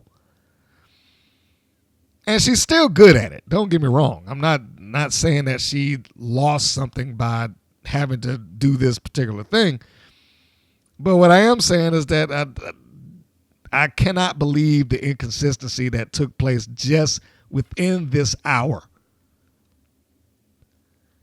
You went from, I can't believe this and what are we going to do, to like, all right, well, good riddance. That pretty much. And it didn't take them, got them 30 minutes to do it. And it's almost like David was egging it on because he enjoyed egging it on. So, this is the main event of the evening, and surprisingly, probably the match that had one little portion of it that made it not fall apart, but it did have its rough spots right there at the end. But that does not make it a bad match. It just makes it bad amongst the other three that they were on the same show with. Like, if you were just to get past the last 20 to 30 seconds of it, probably, you'd be fine. The team of the Mites, I ain't proud of the name. Not particularly happy with the name, but I do like the Mites. They have been very good working together. Miami Sweet Heat does well also. The arrogant cover that Laurie had on Spice at the beginning of it, I like that. They seem like they have to work down, I guess, I don't know how I would describe it. But they're significantly taller than either Sugar or Spice. So it's like they have to adjust to accommodate that. Lori is attacking Spice into the corner at one point in the match. Spice is able to fight out. She tries a high cross body. Laura's able to catch her, and she turns that into a backbreaker, then just kind of crunches down on it. These are, good points in the match, and they seem to do well together. Even when Spice is breaking out of Laura's grasp, and she's able to fight into a head scissors. Like, okay. I appreciate that. And I even appreciate Lindsay coming in and stopping Spice from getting to her partner. Why did I appreciate that? Because it's not like she came in there and stayed in there indefinitely. She came in, she did her one kick to do her damage, to prevent her from going anywhere, and then she told the referee okay and walking right back out. Good. Opposed to burying the ref and making them have to stand around, like I said, what happens all the time. Like, hey, guys, come on, please. That wasn't the case in that particular instance. I also appreciate the fact that Sugar actually ducked instead of standing on the apron waiting for somebody to pop her in the head like everybody else seems to do. They can see somebody charging across the ring full throttle and they'll just stand there and wait to get hit. Sugar at least moved. It's one of those cases of, hey, if this was real, what would you be doing?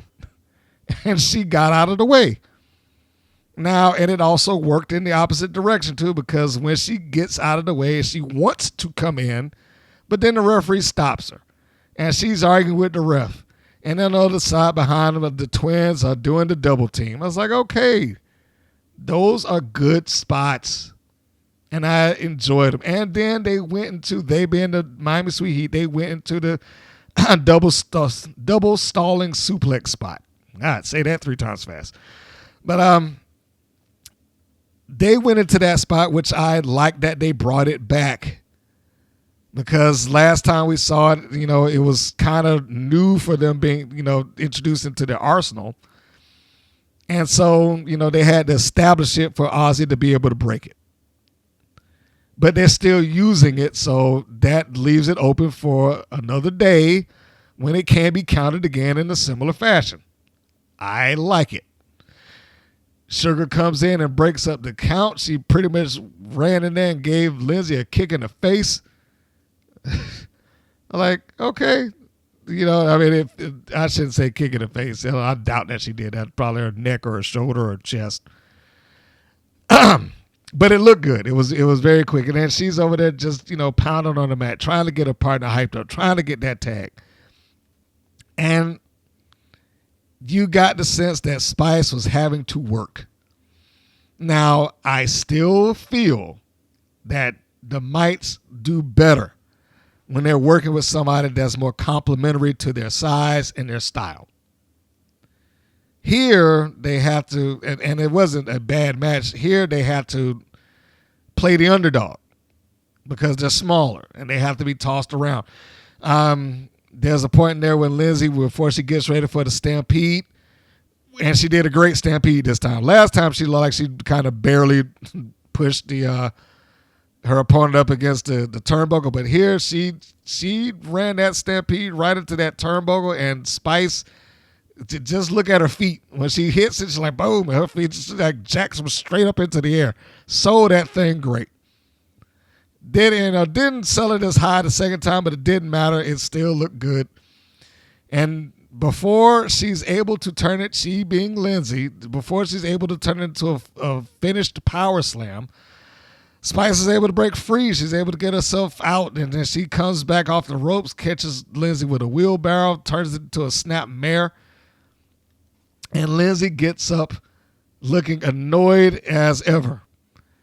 I don't particularly care for the close-up cameras, but in this instance, it was a beautiful shot in that you didn't need to have her say it. It was written on her face. So Spice is still trying to get free. She's trying to escape so that she can get over to her partner. She tries to get almost a sunset flip, but not set up in a traditional fashion. Didn't care for the double tag thing. Spice goes out and she makes the tag, and then Lindsay goes and tags Laurie. I wish that had been a more creative way like they've been doing, but it's not going to hurt. They don't overdo this double tag thing too much. So Sugar comes in, and Sugar's on fire. She's taking care of business. She's bouncing, Laurie around as best she can into the ropes. She catches with the head scissors and all that good stuff. I even liked the crucifix that she catches Laurie in. Largely because Laurie between the two of them, I thought they sold this pretty good.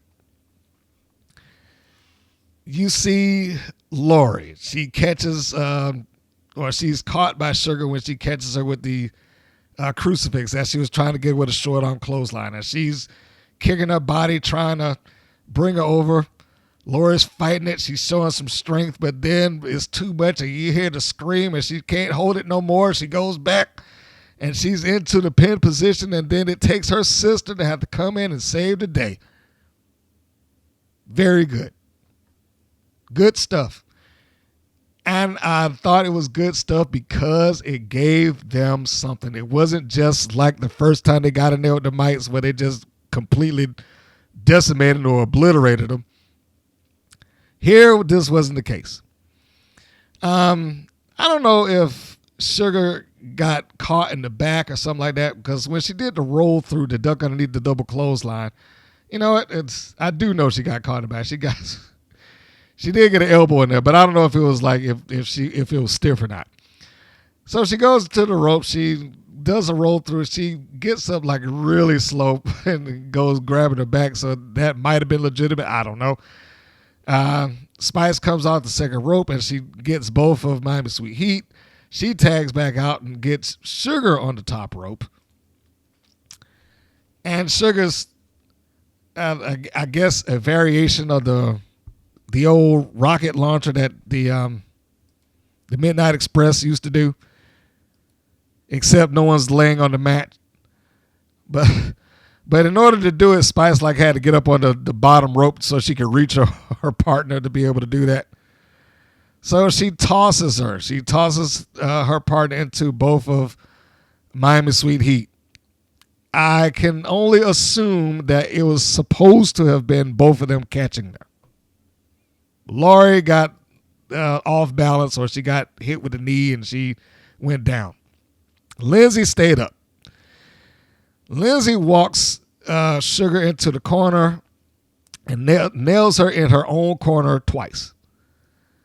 And not only did she nail her in her own corner twice, she nailed her up against her own partner and then the corner.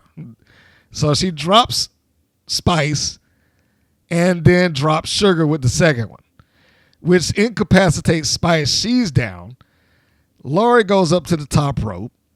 They catch her with their finish, and then that's it. Like I said, it wasn't like it was a bad match. If you got, and it's not even like that little, it's not a miscue. I really can't even call it that. Maybe we'll just call it a little bit of losing balance. So I can't even say that they missed anything significant here. I'm just sure that it would have been smoother had they both caught their opponent like they looked like they were intending to do. But I didn't have a problem with this match either because I thought it gave a nice underdog story, if nothing else, to the Mites. The Miami Sweet Heat and the Mites gave a clear reason as to why their partner was not able to save them. They didn't overwork the referee by having him stand around looking like an idiot. It felt like most of the things that took place in the course of the match made sense in the ring. I was fine with this. I really was. I was fine with this. I mean, and they more or less went clean. I mean, they were aggressive, Miami Sweet Heat, like they normally are. But they more or less went clean. Dave McClain during this is, of course, praising Lana Starr like she's a babyface. I mean, I guess we forget that she's a heel. But he's kissing her butt while she's there. Lana Starr, during the course of this, is joking about Vicky Lynn being fired during the match. Like I said, it was a complete reversal of fortune there. Went from, oh no, how could you, into, oh yeah. So the inconsistency there. That was pretty much all of the show. And if you got rid of the angles that took place in the course of that show, it'd have been fine. There's no match there that took place that gave you any sort of advance in angle or storyline. They were all pretty cold. But the matches were able to exist on the merit of the match alone, which for me is a little shocking. Like I was legitimately surprised that they could actually get by and have more than one match in the course of an hour. Save that show. Well, they didn't save it, but work above the creative that exists on the show is what I meant to say. And so, in summary, we have a pretty good starter in the tag match with Aussie and Tormenta taking on Animal Instinct, despite the fact that I generally do not like giving credit to Animal Instinct because they haven't won me over yet. They did good here. And I have to give them credit for that. The Brat Pack and Pep Reilly and Charmorro, like I said, I thought that was worked very well. It's particularly going towards the finish. The right person needed to lose. That led into the next segment. The Brat Pack needed to win. Charmorro gets to go out unscathed. I thought that was pretty good. The segment with Pep Reilly, it feels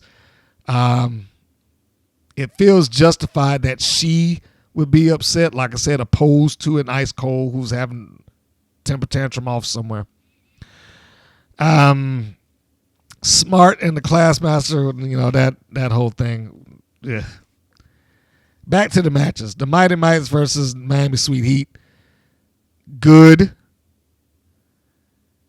And, there's really not much else that you can give past that. This was worth seeing the matches. And I stress the matches.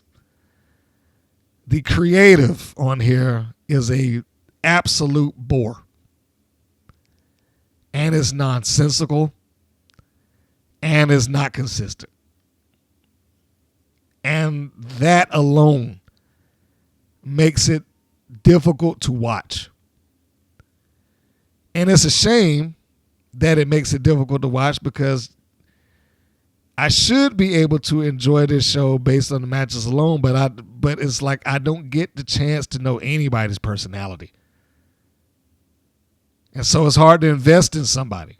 It's hard to invest in even people that I like because they never really do anything. There's no significant goal that's ahead of Tormenta or Aussie or the Brat Pack or the Mighty Mites or Miami Sweet Heat or any of them. The only person that has a significant goal in front of her was unveiled within a stupid segment, and that's the Classmaster. So, I don't know.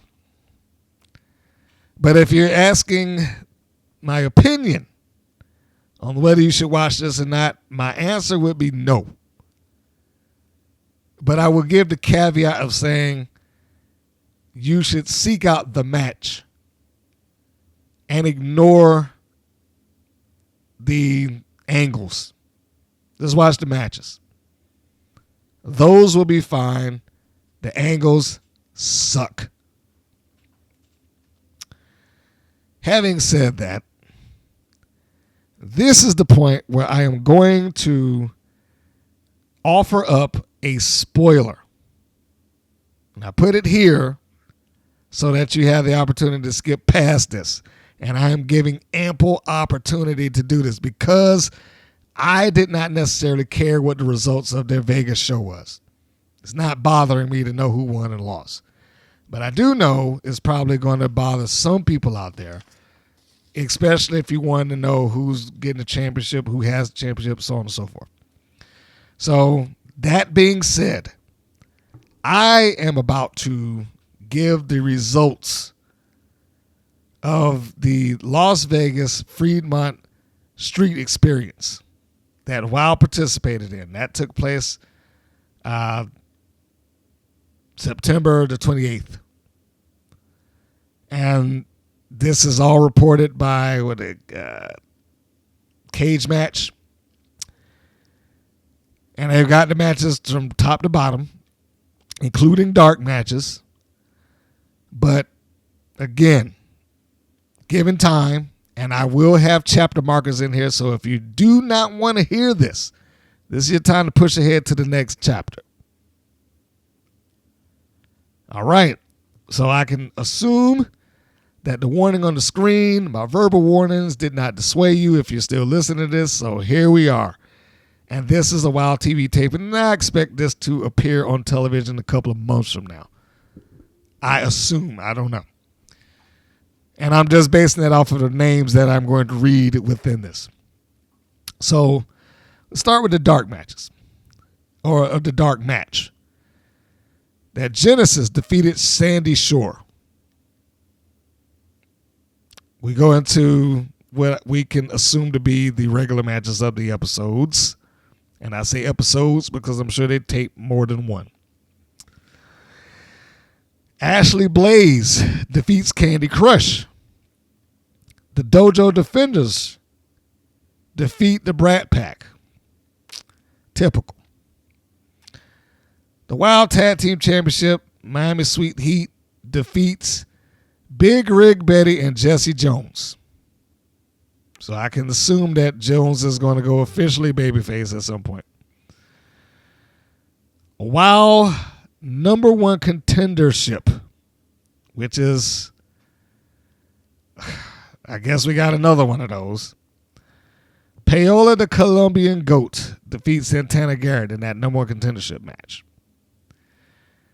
Daisy Lane defeats Coach Campanelli. Holly Swag defeats Penelope Pink. Ashley Blaze and Xena Phoenix defeat the Brat Pack. Fury defeats Gloria Glitter.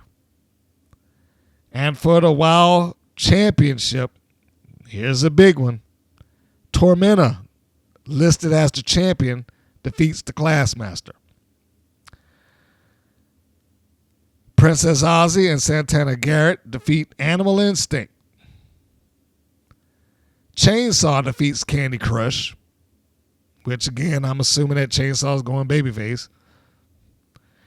Jessie Jones and the Mother Truckers defeat the Fabulous Four, consisting of Laurie Carlson, Lindsay Carlson, and Penelope Pink.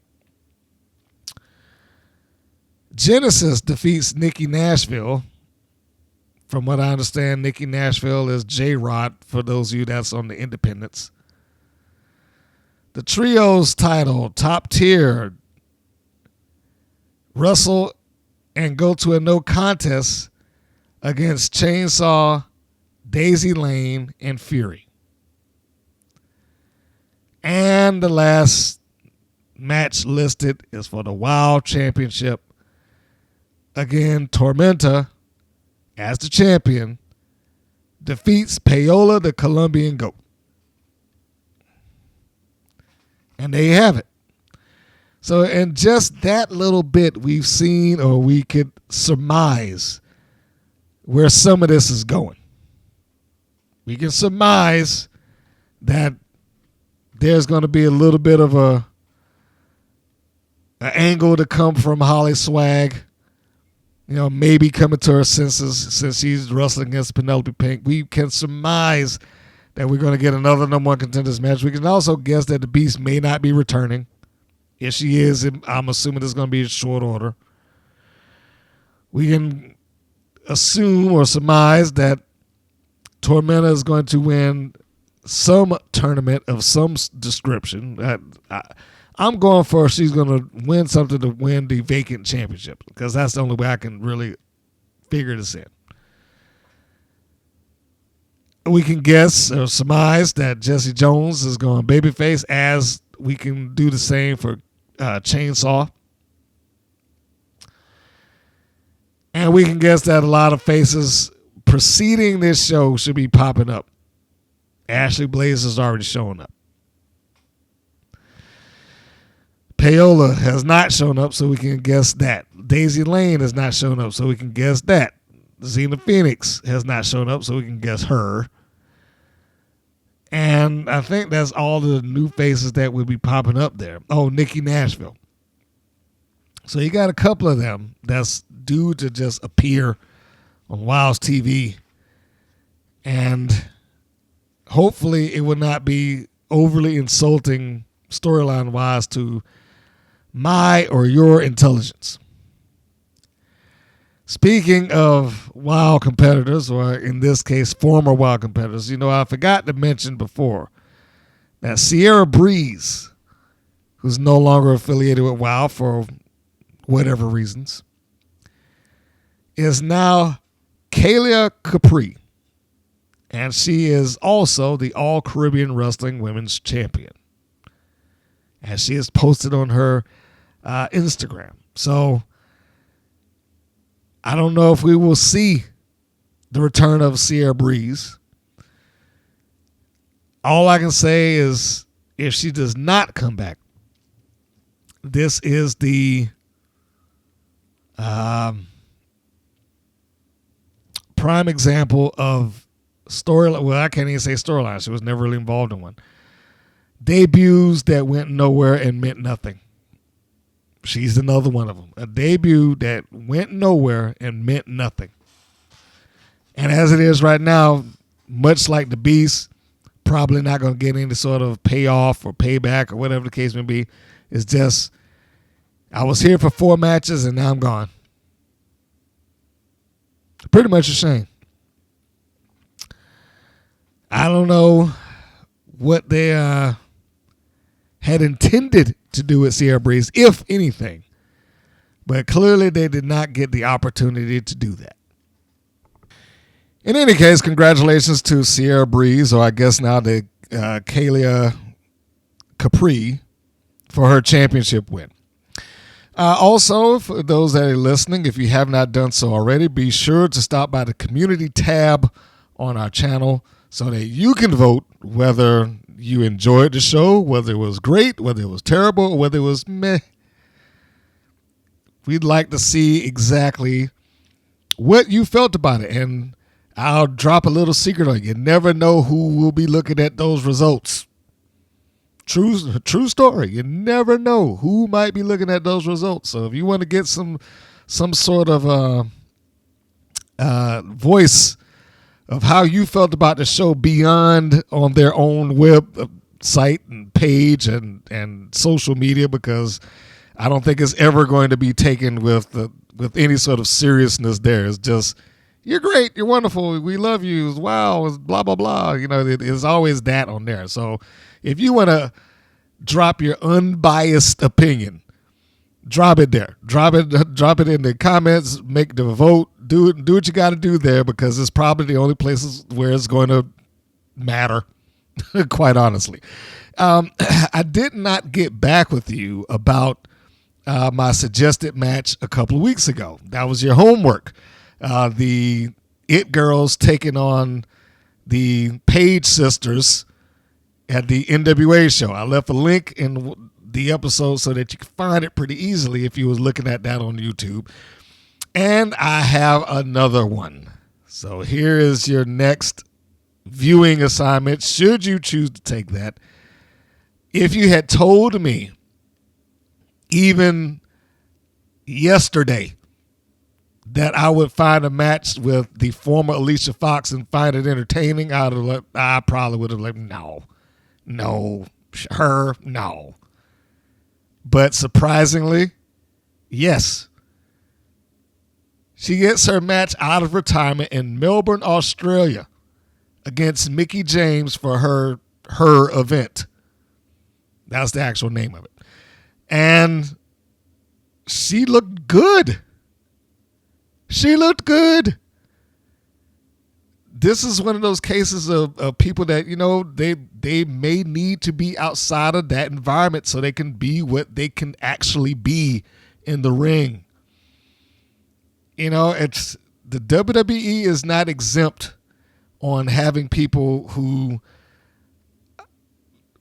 were not good for the environment that they were in. Not that they weren't good, it's just that they had to follow the rules that the WWE put in front of them. She was a diva, and those matches like 2 and 3 minutes. Here, she worked against Mickie James. Her name now is Vix Crowe. There's no real explanation for that. I wish she did a promo or some interview that would, kind of bury the moniker of Alicia Fox and christen herself Vix Crowe or something like that. That'd have been cool, but, you know, it's neither here nor there. The point being is it is a match available now on YouTube, free. Mickie James versus Vix Crowe takes place in Melbourne, and it is a very enjoyable match, surprisingly so. I did not think I was going to enjoy that match when I sat down and watched it. There are elements of what she did as Alicia Fox that's still there.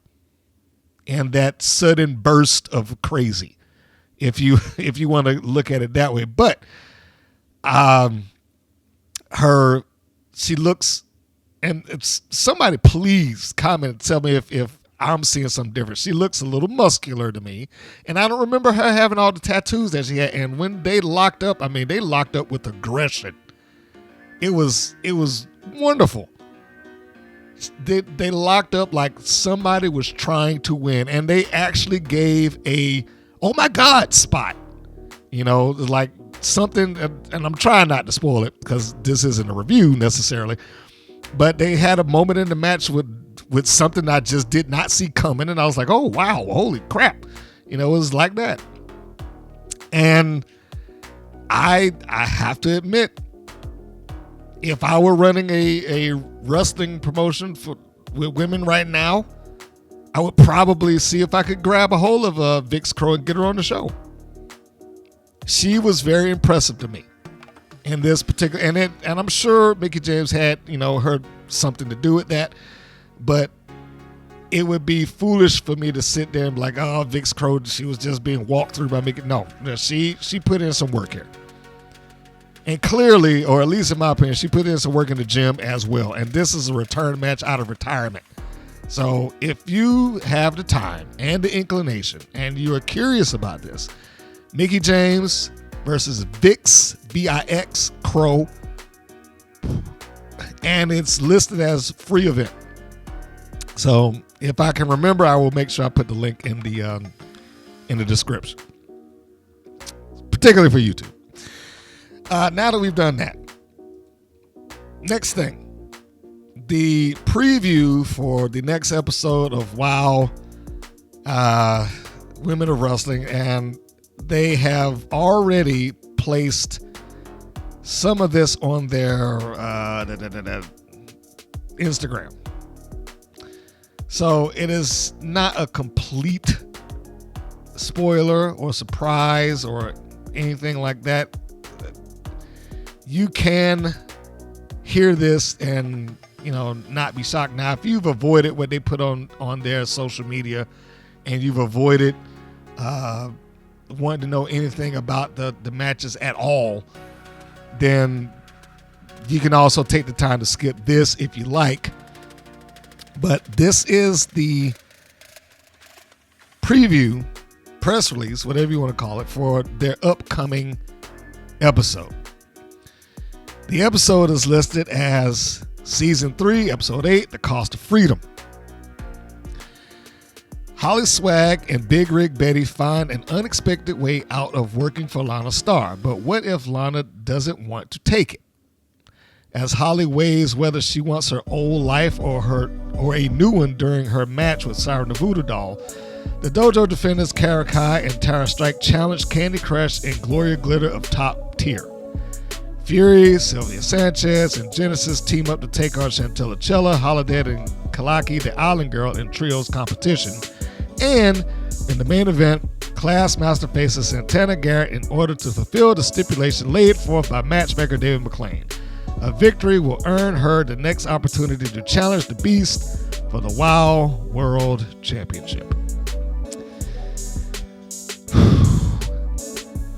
I think I should reserve most of my comments until the episode airs because I need to see where they're going with the mother truckers in this thing.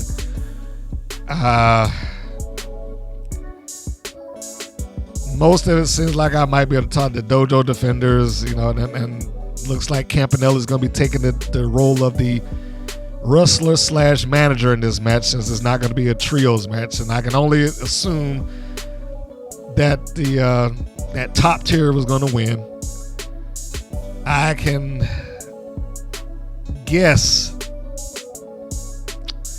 I think the babyfaces go over in the trios match. Fury against Fury, Sanchez, and Genesis. Now, I don't know why are they even together? I thought each and every last one of them got out of their respective groups, according to WOW, because they wanted to be single stars. Why are they even involved in this? Genesis in particular. What happened to I'm on my own and all that other stuff? Sanchez, I thought that they laid that out. Fury, they laid that out. So why are they just jumping back into a team? Anyhow, so yeah, I'm going for the babyfaces, Nat, Chella, Holiday, and Kalaki. I fully expect the Classmaster to defeat Santana Garrett. That's just a hurdle, just for the sake of having a hurdle, and I think that Siren will probably go over on Holly Swag. But, you know, Time will tell. Those are my guesses. What are yours? You can leave them in the comments below if you choose to leave your predictions. And again, when this episode does air, there will be, is already sitting in the scheduled release. So the poll for what you thought of the show will be available when the show stops airing midnight Eastern time. So wherever you are, you should adjust for time. But when it's midnight on the East Coast, the poll will be available for you to decide whether you liked or didn't like the episode. And please leave your votes and your comments there. And then we will see and we'll read it on air next time it comes up. And on that note, I think we've gone long enough. My gosh, I didn't know I was going quite this far. So let's do the quick wrap up. If you are listening to this on YouTube, be sure to do the YouTube regular things like, share, subscribe. Leave your comments on what you thought about the episode of WoW. You know, I do enjoy reading your comments about what you thought as well. Thank you, Zentara. You can also check this out in podcast form. Just download the MP3. I usually have the link inside the description. If you cannot find that, or you have not been able to find it on greater podcast platforms everywhere as we are available, you can always go to WPNWrestling.com because everything goes there. All the videos that we had from 2013 on to present day are listed there, as is all podcasts. They all drop there. It is a centerpiece for everything that goes on and everything that we do. And if you missed it here, there's a safe place to go. And I think that will close it all up. So I appreciate your time, your effort, your downloads, your sharing, your comments, and everything else in between. So from me, Mr. Green, this is Mr. Green saying that this is Mr. Green saying so long, and we will see you on the next go round. Take care, everybody. Thank you for listening to the WPN's Rights and Wrongs of Pro Wrestling. If you have questions or comments, please contact us via our Facebook or our YouTube channel at the Women's Pro Wrestling Network. If you're new to the WPN, feel free to subscribe to our channel and like our page. We appreciate your support. Thank you again for listening.